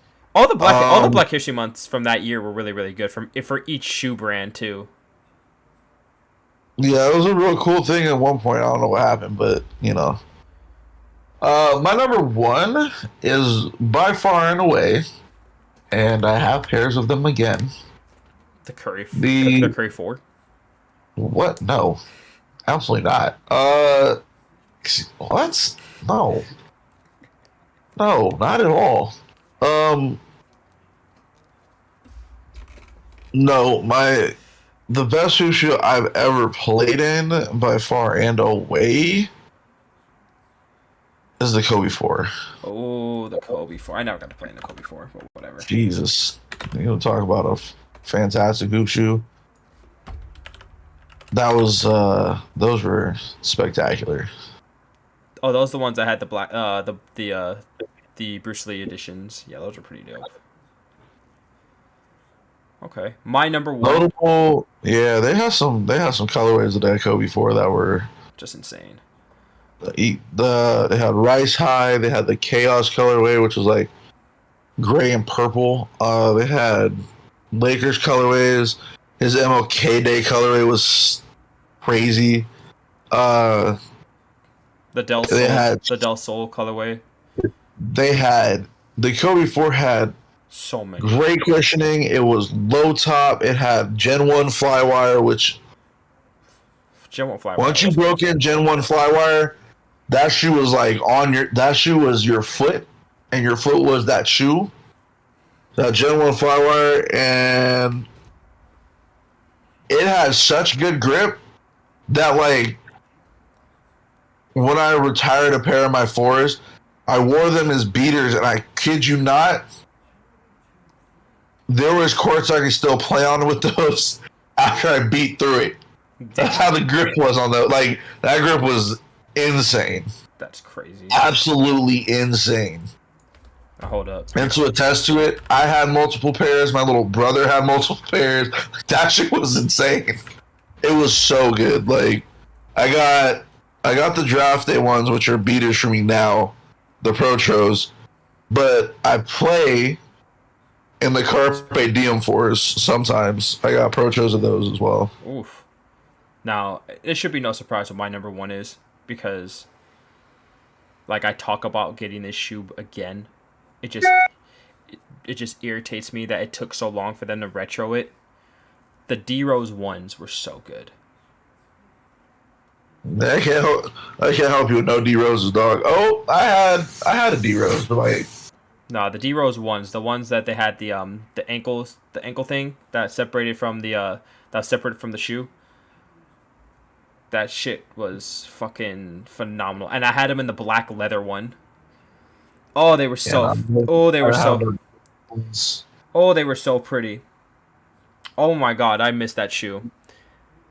I highly wish that they had stuck to the style of that shoe for like the rest of his line, progressively.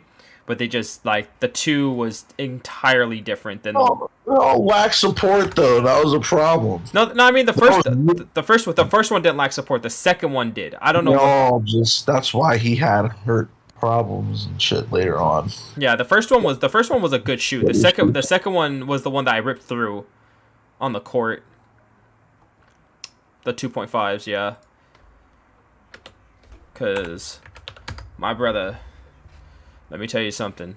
Those 2.5s, I had these ones right here. And climbing my list right now would be this. Climbing my list right now would be the Stephen Curry, the Curry 9 Flow. Oh, yo. These are wild. Yo, the ones that you have, the ones that you have right now. Yeah, the grip on these is. I'm trying to describe to y'all the fact that this shoe has no rubber on it, but it probably grips better than everything in your closet currently. Bro, I want a pair, but I don't have the monies. All right, so I want to do a would you rather, but our third isn't here, so we can't really do that one. But ship that shit back. Let's see. Teams to look out for next season. Wow, that was a really hard list for me. There's quite a lot of going on now. Yeah, that's too much. Because Chase will tell you when we were at Santa Monica, in the time he's known me, I've been in at least 20 different hoop shoes. That's why I was like, this is tough, because like this has been a thing for years. So like, I don't know what to tell you. Like there's some CP3s that could have made that list, because those are actually really good hoop shoes. I'm trying to think of some stuff to like tell y'all. Chase saw me playing some Kobe 1s from Adidas. There's a Dame Lillard player edition, but like he saw me playing some Kobe 1s. There's been at least 3 pairs of Kobe's. There's been a fair amount of some crazy shit you see me in, dog. Like I don't really know how to describe everything, but I had some peaks. Those were pretty good. Wow. Yeah, man, you've been through some of them though. You've been there for. I've been there for a few for a good amount. Through some wild heat. Yeah. I think the Curry 2 is probably an honorable mention. I just prefer the 1. Hey, those Peak Monsters though, the Peak Monsters that I used to I still have those. I just have to look for them. The red ones that I used to wear, the Christmas colorway. Oh yeah. Those shits. I contend to this day that was the best grip I've ever felt on a basketball shoe.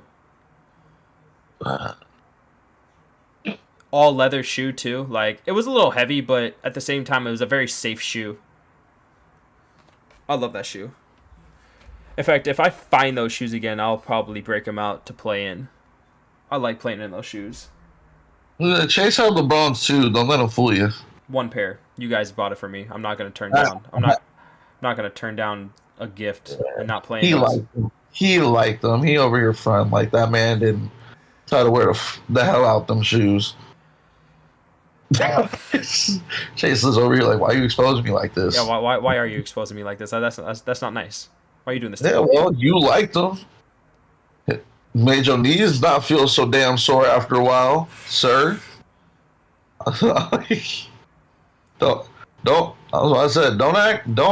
Don't sit up here and act like them shoes ain't how you feeling good about yourself.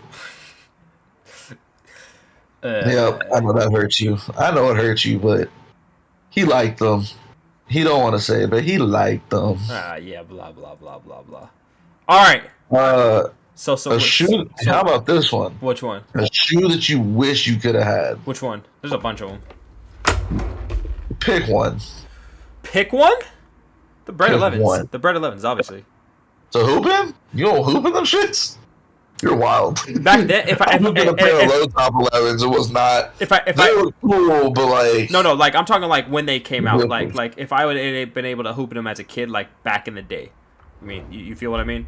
Because like I'm not gonna hoop in them now. Like there's way better shoes to wear to hoop in. Those are like casual walk around shoes. I'm not hooping in those. But my brother went through 2 pairs of breads on court though. Oh shit! Let me not lie to you. Yeah, my boy was tearing the 11s up. Let me think. He actually liked them though. Let me think. Strangely enough. If I was to talk about a shoe that I wanted, it might have been the Curry 2. The only reason he didn't have a pair, to be honest, with the public here is because at the time he and I wore different sizes. Yeah. So like I couldn't give. Like I have pairs of them now. They're all 12s. I can't give him a pair. Yeah, I couldn't. I mean this KD's a 12, but it fits long. You know, the Currys are like on your foot. Yeah, so I that was the only shoe. Like if I was to say one, I would probably be the Curry. Either that Curry or the new Curry. I still have a chance to get the new Curry though. Yeah, they're wild. The new ones are wild. If I had to pick a shoe that I didn't get to hoop in that I really wanted to hoop in, it'd have to be the LeBron 10 Elite. LeBron 10 Elite. Yeah, boy. Look. If you look at them, I'm gonna crack you up. You look at them because I know you have this problem with LeBrons.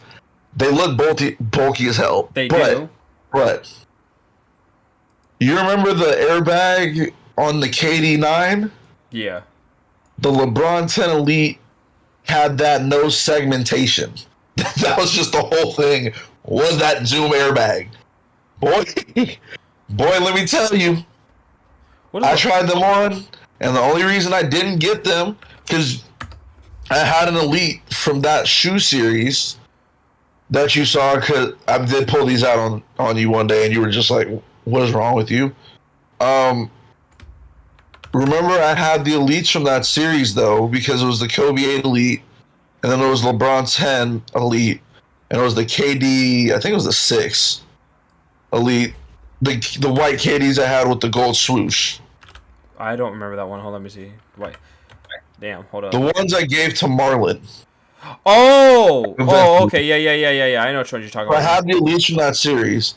The only reason I didn't get the Kobe or the LeBron was price. Oh. Because the Kobe 8, I think, was like $160 for the regular models. I think it was like $180 for the Elite. Yeah, it was like $180. And then like the KD Elite was like $150. $160. Yeah, something like that. It wasn't that. The LeBron Elite was like $250. I was like, I can't even do this. I walked in there with the money and I just couldn't, like, in my head, just decide that was what I should do with that. I kick myself in the ass for that every day, but like, because I really wanted to do those. Hold on, 1 second. Hold on. Wait, what am I gonna do? So, no, it was $250, dog. Like that would have been almost $300. That'd have been $275 with tax, boy. What the fuck? Yeah, that'd have been rough. Yeah. Ew. Well, what the fuck did he do? Ugh, gross. All right. So, you have to pick two, one from each conference. Okay. What is your dark horse teams for this year? Dark horse teams for this year? Yeah.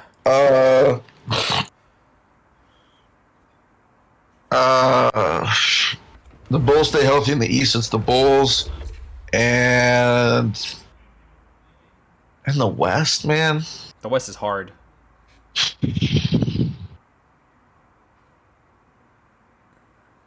It pains me to say this. After Goff, he says the Clippers, I'm gonna fucking lose my shit. But is it okay to consider the Clippers dark horse when they're healthy? And I'm asking that because, like, their ceiling when healthy is so high, but we've never actually seen it because the whole team has never been healthy at the same time. Yeah, they were when they blew a 3-1 lead to the Denver Nuggets. Was that PG and Kawhi? Yeah, they had PG and Kawhi. That was when PG and Kawhi combined for 17 points in Game 7. I want to say it's the Clippers in the West because I feel like bona fide teams in the West, there's not really a dark horse to speak of. In the sense that, like, we all saw them last year and a lot of those teams didn't change. The only team that's going to be significantly worse than they were last year is the Jazz. They're so bad. Like, I'm not, but my thing is, like, they crashed out in the first round anyway. But what I'm saying is, like, they're the team that's not going back this year. So, when I'm looking at it, like, dark horse? Who? Because all the teams that I see as playoff teams are basically there from last year. Except for us. Like, if you want to talk to me about, like, who could be the surprise, it would be, like, the Clippers being good after all these long-ass injury layoffs to their, like, star players. My other outside pick would be the Pelicans, but, like, I don't even think that's a dark horse pick because they stretched out the Suns last year. Yeah, they did. I don't know how dark horse of a pick that is because they didn't have Zion and they stretched the Suns out. They stretched the Suns out, and then the Mavericks just finished the Suns off. Yeah, so, like, I don't know if there's really, like, a dark horse Western Conference team like that. I mean, if we're really talking about it, everybody's pretty established in the West. That's a very, like, it's very, like, Monet Van Gogh. Like, we know what it is. So I don't think anybody's, like, a dark horse in the West, per se. Maybe the Pelicans are the team where I'm like, they go off and they make a crazy run. A crazy run. They got the potential for it, but, like, I don't. Dark horse in the West. Probably the Clippers. Why? They have the biggest ceiling, but they have the most unknown. I mean, like, if we're being honest, I know we don't like them, but, like, if you're being honest, Kawhi and PG are coming off injuries again. The team was good without them. They were decent. Ty Lue's the coach, so it's not like they lack coaching. So that's what I'm saying. Like, that might be the dark horse because you really don't know what you're going to get out of them this year. I also think that this is the Clippers' last chance with the team that they have, like, core-wise, because Kawhi hasn't signed an extension, nor has there been any, like, news that he will sign an extension. So like, that might be the team where it's kind of like, ooh, they could do damage, but, like, if one of them gets hurt, this shit is not going to work out. Not in the West. That's why I said they could probably the dark horse, as much as, like, you don't want to talk about it. A lot of these teams didn't make a whole lot of moves, so it's not. I don't think there's going to be too much change. Like, it's one of these, like, I don't think the Suns will be as high next year. Utah's out. Utah's out. Utah's out of the playoffs. That to me puts the Pelicans in the playoffs pretty securely. And the Spurs are gone. The Spurs are not going to be in the playoffs next year. The Lakers are going to be a borderline playoff team. I think we got to see what they're going to end up doing with themselves because, like, if Darvin Ham don't solve that Russell Westbrook issue, they're not going anywhere again. It's like that's why I said the West is fairly well. Like we all kind of have an idea. It's really going to be about like movers and shakers, and the real only mover and shaker in there is the Clippers because it's the only team that's like it's the only team that's significant in a significant way wasn't the team that they're going to be now last year. Yeah. So that like to me is the only one where I'm like, well, that could be a shakeup. They could be really good. They could be middle of the pack. I don't think they'll miss the playoffs if they stay healthy. But like, you know, to me, their ceiling is like second or third in the West because Kawhi and PG could be that good. But also, the rest of their team is solid. Tied to lose the coach, so I put their ceiling in like second or third in the West. Pretty nice position given what the West looks like now. I put their like floor, if you will, playing team. I don't think they'll miss the playoffs, but like I think they're either going to be in the play-in or between the play-in or second and third. I just can't tell you where because PG and them are coming back this year. You know, Murray and Porter Jr. coming back in Denver. So, like, you know, we don't know what that's going to look like because a lot of these types of injuries for people out there that don't know, a lot of these types of injuries, the coming back isn't really like the physical part. It's like, do you trust it enough to like play your game? You just don't know. Murray's been out 2 years. Michael Porter Jr.'s been out a season. Kawhi's been out almost 2 years. Paul George has been out. I mean, he played some last year, but he was out the majority of last year. Sure was. You really don't know what it's going to be looking like for those types of teams. And so that's why I said, like, the Clippers might be the Western Conference dark horse. Because really, the way I see it is the Pelicans are doing addition from last year, right? They didn't make a whole lot of moves, but Zion's coming back. So that's addition, that's a right? Good, yeah, that's a good addition. That's a plus for them. The Minnesota Timberwolves. The Minnesota Timberwolves are the ones that made the most moves. But honestly, I think they're still the same because of who they got. They're roughly the same team. Yeah. If they had got Donovan Mitchell instead of Rudy Gobert, that'd have been wild. That'd have been a little bit different. But like they didn't. Yeah. And I think Donovan Mitchell's going to the Knicks at some point. I don't know where I get that feeling from, but I feel that's where I get the tingle in my spine. Yeah, I think so too. It makes the most sense. To be honest. Golden State lost some guys, but got some guys. So like, Golden State. You know, Phoenix is pretty much the same team. They're gonna be. Dallas is getting Tim Hardaway back. They lost Jalen Brunson, but they got Tim Hardaway. It's like. But I feel like the Suns are gonna dip. Addition by subtraction. I think the Suns are gonna dip a little bit because, like I said, team chemistry is a thing, and I think their. I don't think they're gonna be out of the playoffs, though. I just think. No. I said dip. I didn't say implode. If they implode, then no. Oops. I think they're like the 4 seed, solidly. Yeah. You know, the Mavericks lost Jalen Brunson, but Tim Hardaway Jr. is coming back. That's addition. To me, it's addition. I think Tim is a more reliable threat because Jalen really just came on in the playoffs. We were really strong. So, like, you know, hey, more power to you. You know, Denver's gonna have getting some addition back because they didn't really change too much either. I just feel like Denver's going to be in the same spot they have been. I really, the biggest coin toss team in the West is Portland. Yeah, I feel like that's why I put them where they are because it really depends on how they play the season out. That's one of those they have to play the season out in order for me to like probably halfway through the season out we'll know more about them than now.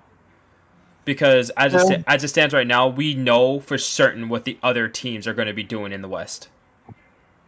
So it's my dark horse contending team would be the Clippers. Okay. I really don't know what to expect out of Portland at this point.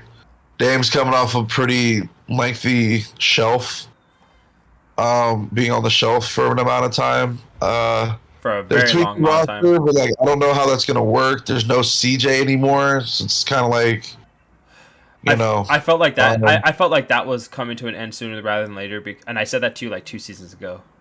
yeah, they needed something different. I just I just don't know what to expect out of that team right now. But usually with Dame, I can expect him to be at least in the playoffs. So let's give it. I would say a conservative ceiling for them this year is the play-in game, and Which is fine. I'd say like floor, they're just out of the playoffs. So I really don't know what to look like, what to expect out of them. Right. They're not like, the thing about the West is it's like it's almost top heavy due to age. Yeah. Meaning like the bottom 3 teams in the West are the bottom 3 teams because like the average age on the team is like 23. Yeah. I totally.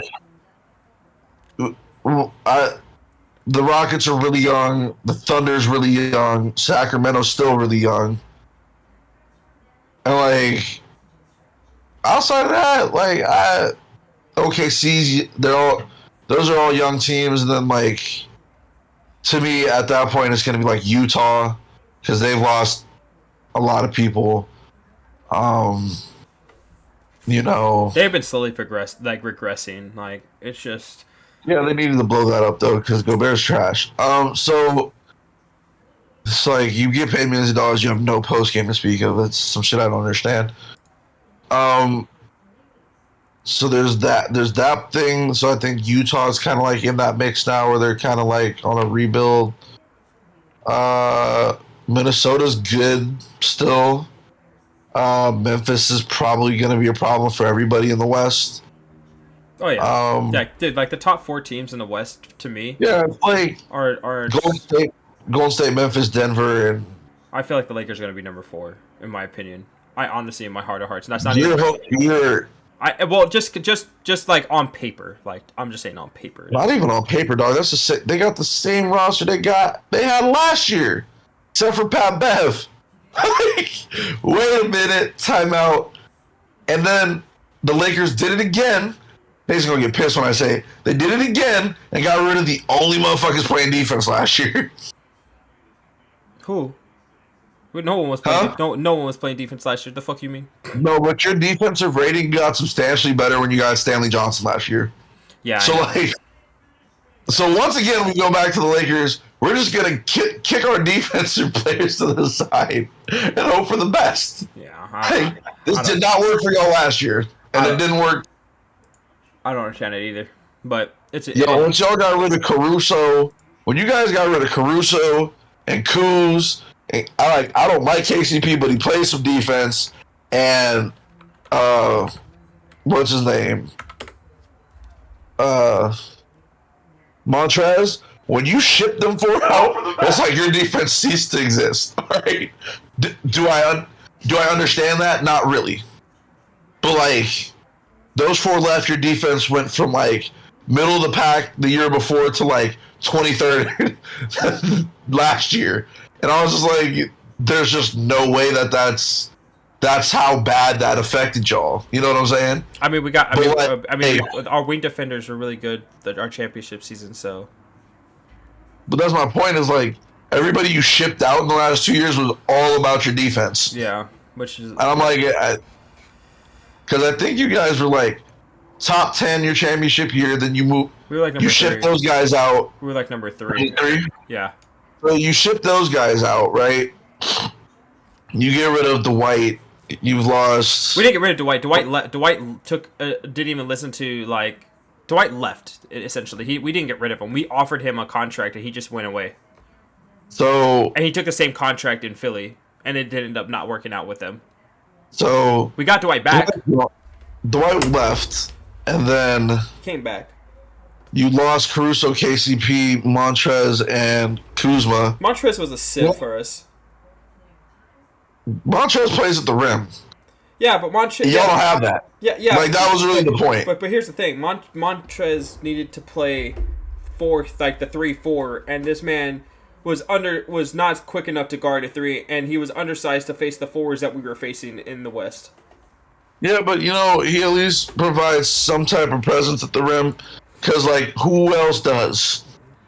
Anthony Davis. Who? Anthony Davis when he's healthy. Good job. You get rim protection for 30 games a year. Yeah. Wonderful. What about the other 52? But yeah. Like I said, like I said, for me, the Lakers are the dark horse in the West because on paper they should be all right. On paper, they're on paper the exact same squad they were last year. They should have been all right last year, but injury kicked the shit out of them. I mean, who knew that? Westbrook kicked the shit out of them. Well, not only that, but I mean, Anthony Davis was playing phenomenal with the exception of his 3-point play, but up until he landed on fucking yogurt heads, foot. I'm gonna just say this: you can't even like get mad at Rudy Gobert. I'm not ready. Him getting hurt on Rudy Gobert. I'm not mad about him. Like Rudy. We don't have the ha-ha moment. If he doesn't get hurt on Rudy Gobert, he'll get hurt somewhere else in the season. It doesn't matter where he's going. Anthony Davis is gonna be hurt. He's missing at least 20 games a year. At least. I know that's bad, but at least. Yeah, well, I wish Russell Westbrook would have missed 20 games last season. Unfortunately for you, he played all 82 or 81. Yeah, I know. Unfortunately. But yeah. My biggest thing with the Lakers is they're not even really that good on paper. LeBron is just the nastiest 37-year-old we've ever seen play in the league. And if Darvin Ham can't solve the Russell Westbrook issue, y'all going to be in the same spot. If Darvin Ham can't solve the Russell Westbrook issue, first off, I don't think Russell Westbrook is staying until training camp. I honestly think he's going to demand a trade. Darvin Ham said he got a role for Russ, so whatever he got going on... Hey, that role could be you're sitting on the bench. But, like, my biggest thing is, if you can't solve that issue, y'all going to be right back where y'all were last year. I guess. No, you're right. Because AD's going to get hurt. Stop putting stop putting that in the universe, bro. Please stop. I'm not even putting it in the universe. We had this discussion. It made you chuckle a little bit. Because you're like, don't put that in the universe. I'm not, because I don't wish injury on anybody.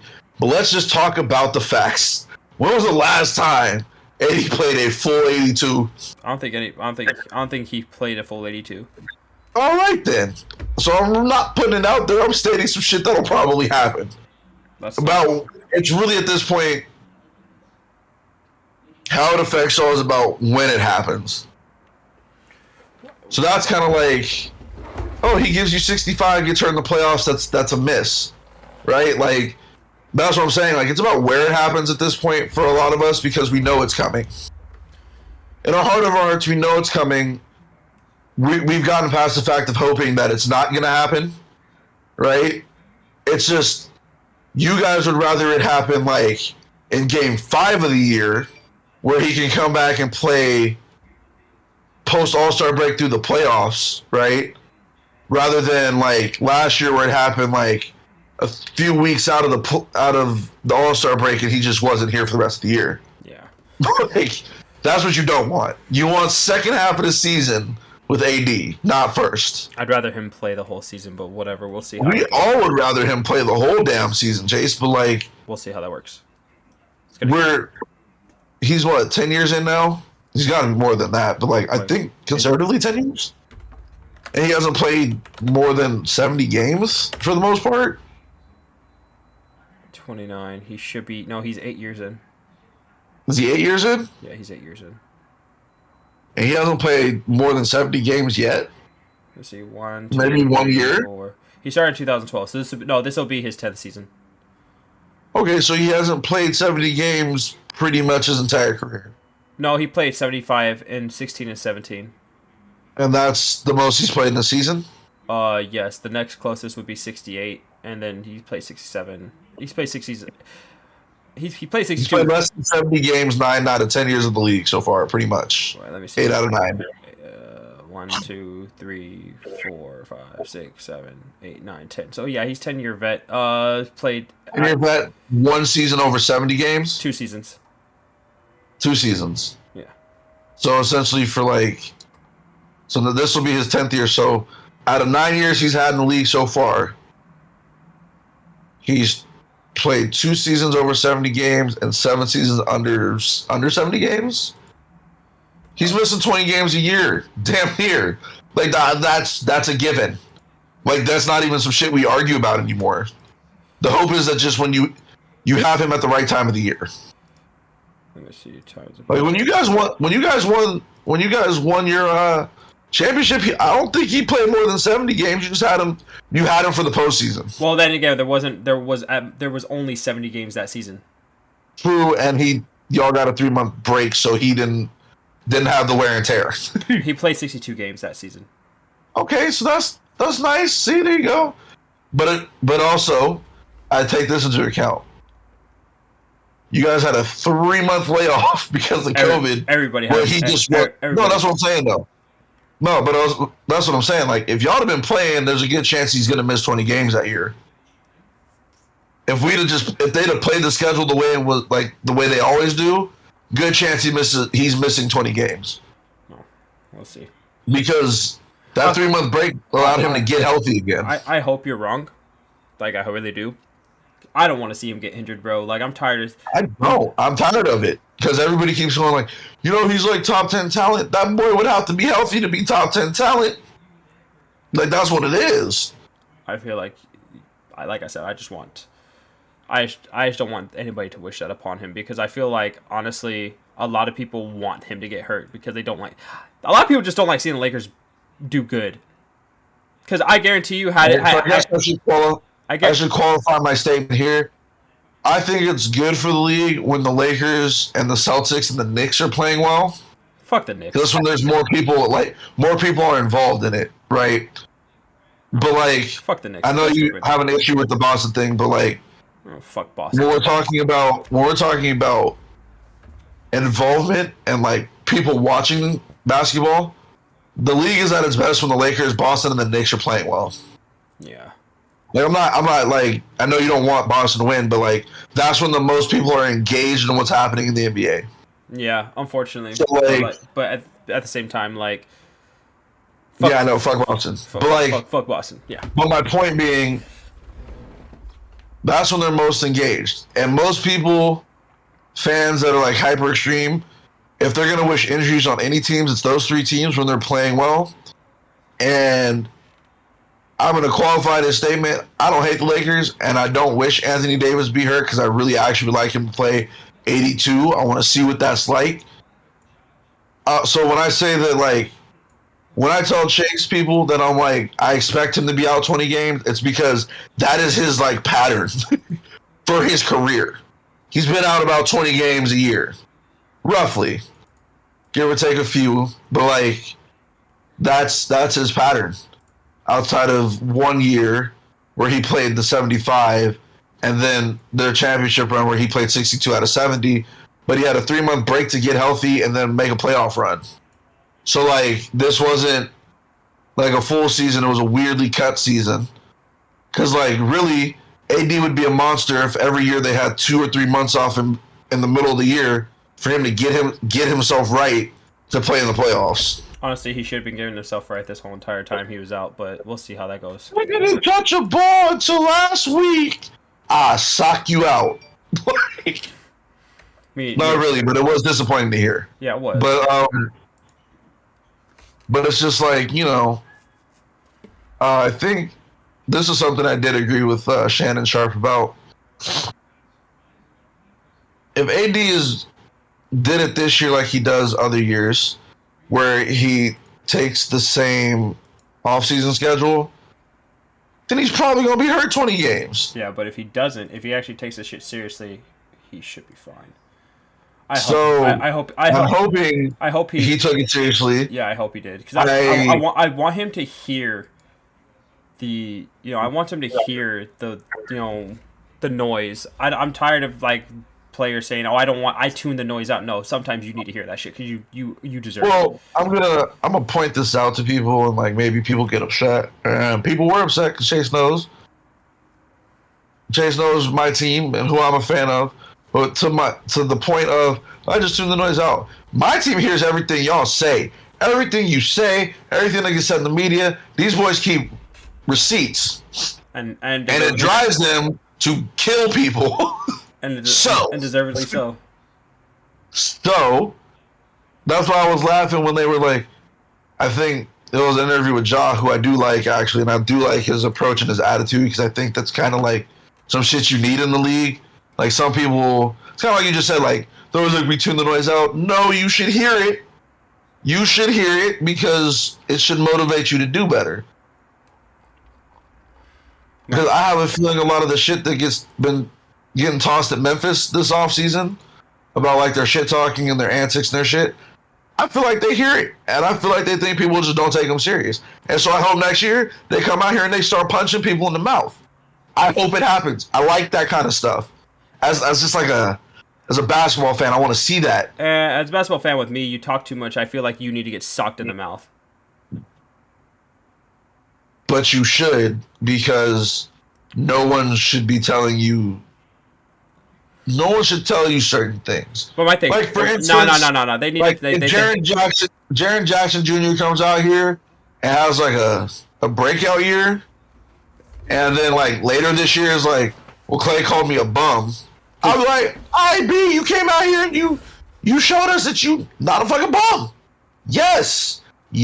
That's why I like keep that receipt. Let it drive you, although he's hurt. So like, I hope he gets it together. But like, he's hurt right now. He had surgery.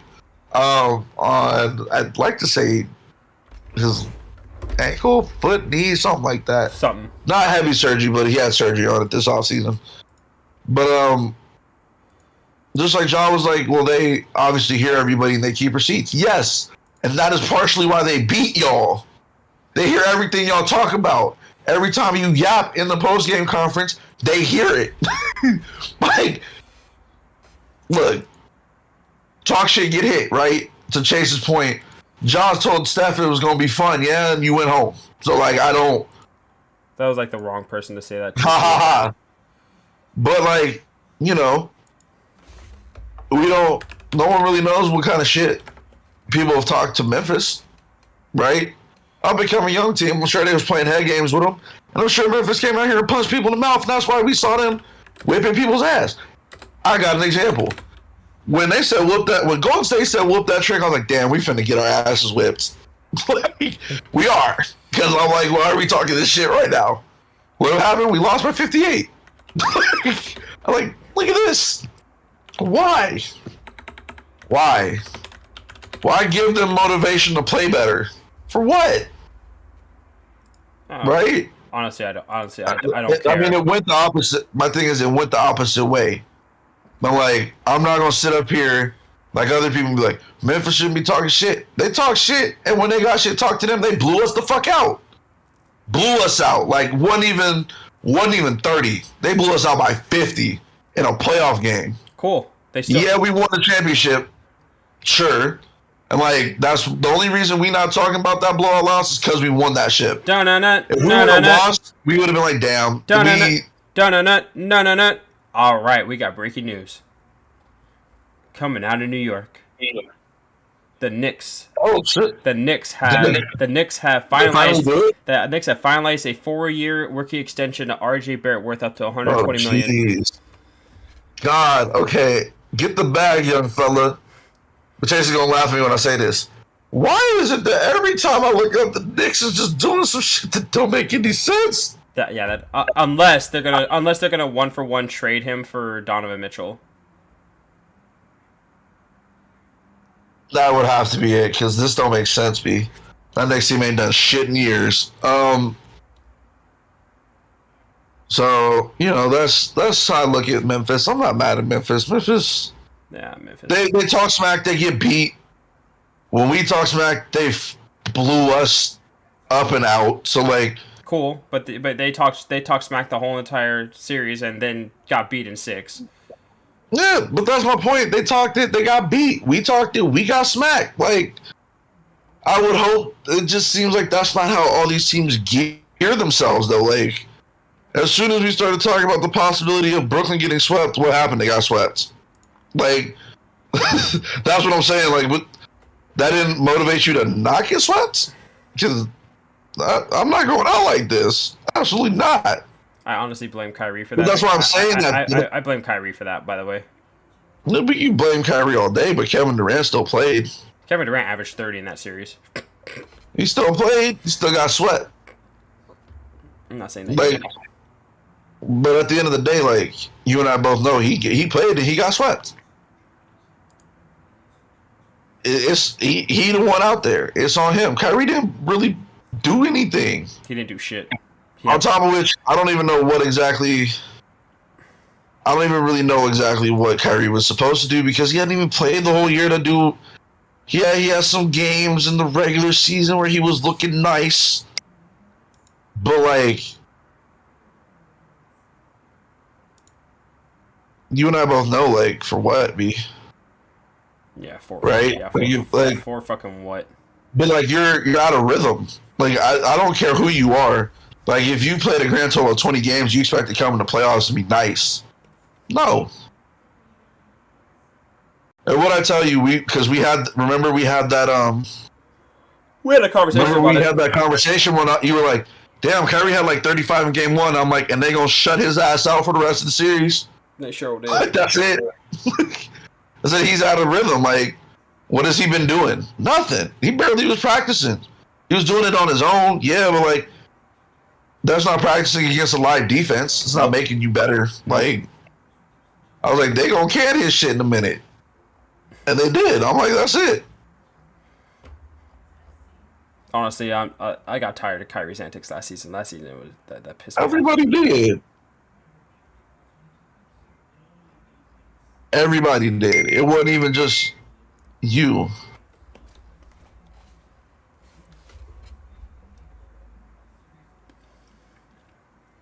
Albert Pujols sets an MLB record with home runs off of 450 different pitchers. Good God. Y'all need to just stop throwing to this man. A record that was previously set by Barry Bonds. One day, they're never going to let that man in the Hall of Fame.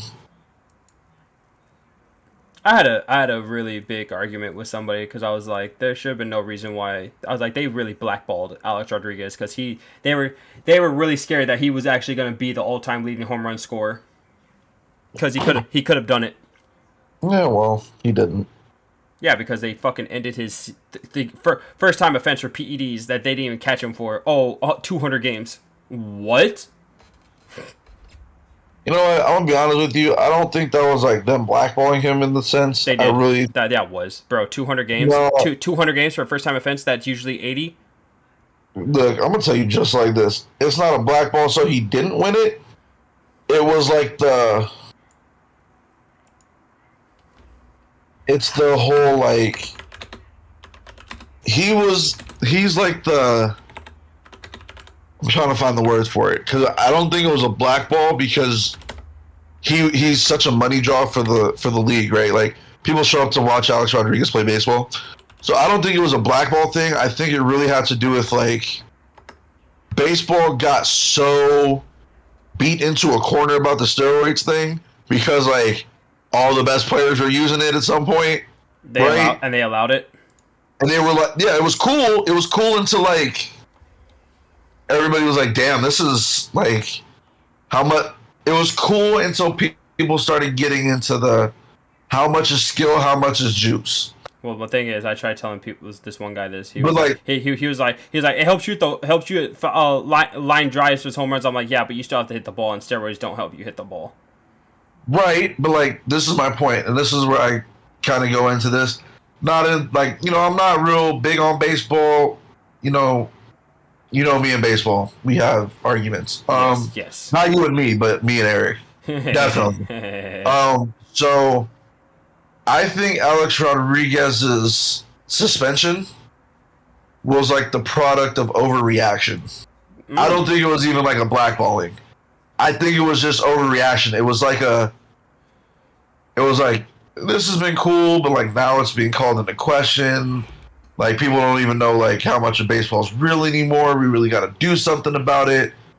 And I think he got hit with that at the time because he was like the guy. You know what I'm saying? Yeah, he sure was. And he got hit with that because they're like, we're gonna make the biggest example of the guy, basically to say to everyone else like, we don't give a shit who you are. You're not exempt from us whooping your ass for this. And I think that's where that came from. Honestly, like, I think that's why it was so lengthy. Because, like, you're going to crack up when I say this. What are they going to do? And I'm not saying he used it. I'm just using this as an example of, like, upper echelon player versus, like, a regular guy. What are they going to do to, like, a 46-year-old Curt Schilling, Chase? Nobody gives a shit. That's my point. Like, ooh, Curt Schilling's 40 and using... okay. You, sir, get the 80 games. Like, you're past your prime. You're not bloody sock Curt Schilling anymore. We don't care. Trash. Alex Rodriguez was out here banging like 50 home run seasons in. They were like, we're making an example out of this guy. Wait. Like, you didn't see them suspend Gary Sheffield for 200 fucking games. And Side note. And not only did they suspend, the suspension wasn't even the same. Like, he wasn't even allowed to be around the Yankees during the suspension and the appeal, which took the whole season. Like Curt Schilling was like, I don't think they did that to him. Well, then also we also got to talk about the don't appeal your suspension, just take the shit on the chin. Because I really also think that was they do that with everybody in like sports though. It's a very like take your punishment and shut the fuck up, or we'll make it worse.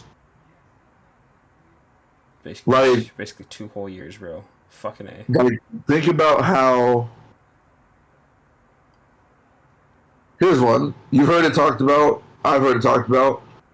When other players are going to pretty much appeal their suspensions and stuff from the Malice and the Palace, right? Mm-hmm.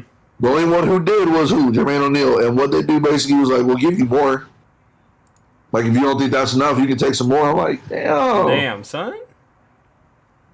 Like, over to Arenas with the guns thing. He was arguing about his 50-game suspension. I was like, we can take the season and part of your paycheck. He said, I'm good. I'll take the 50. I'm good. So, like, sometimes, this was my thing with the A-Rod thing, and this is why I'm kind of saying it this way. We all know you were using. How much you use and when you use doesn't really matter at this point. They busted you for it. They gave you suspension. Just shut the fuck up and take it. But yeah, you're getting it for using them at all. Really, like it was one of those like the details don't matter, my guy. You're getting it for using them. So just shut the fuck up and take it. I get it. You want to play, sure, but why argue with them about it?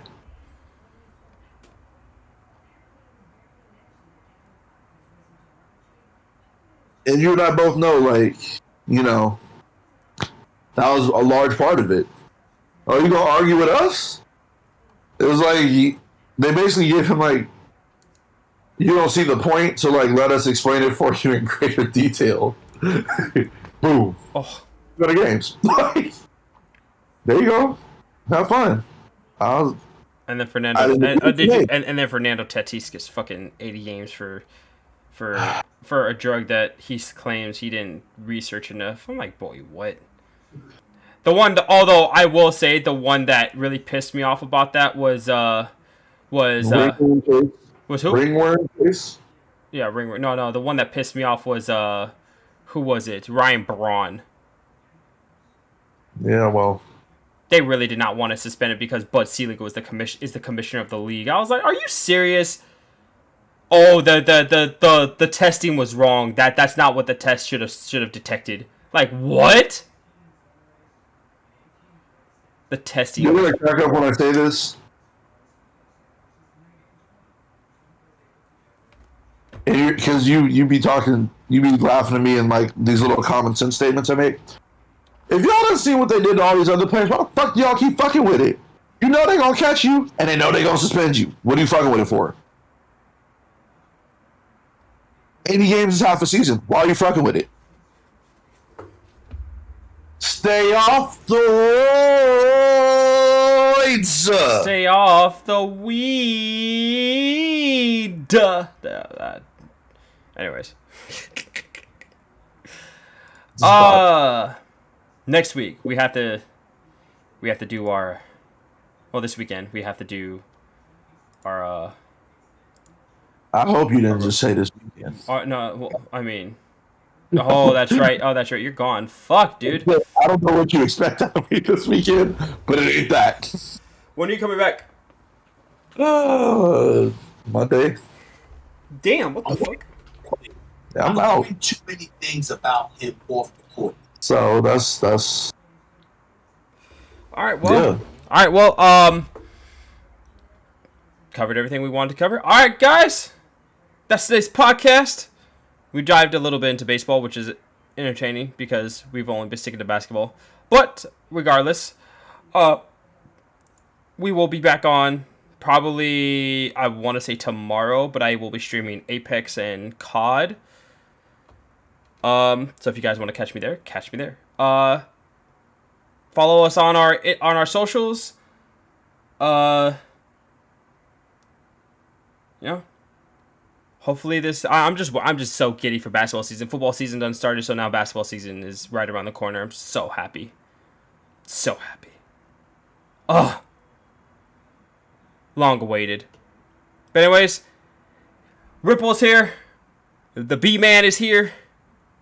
And we out. And remember, if you ain't raging, you ain't gaming. And that goes for any type of game, sport, or whatever you like to call it. We out. Peace.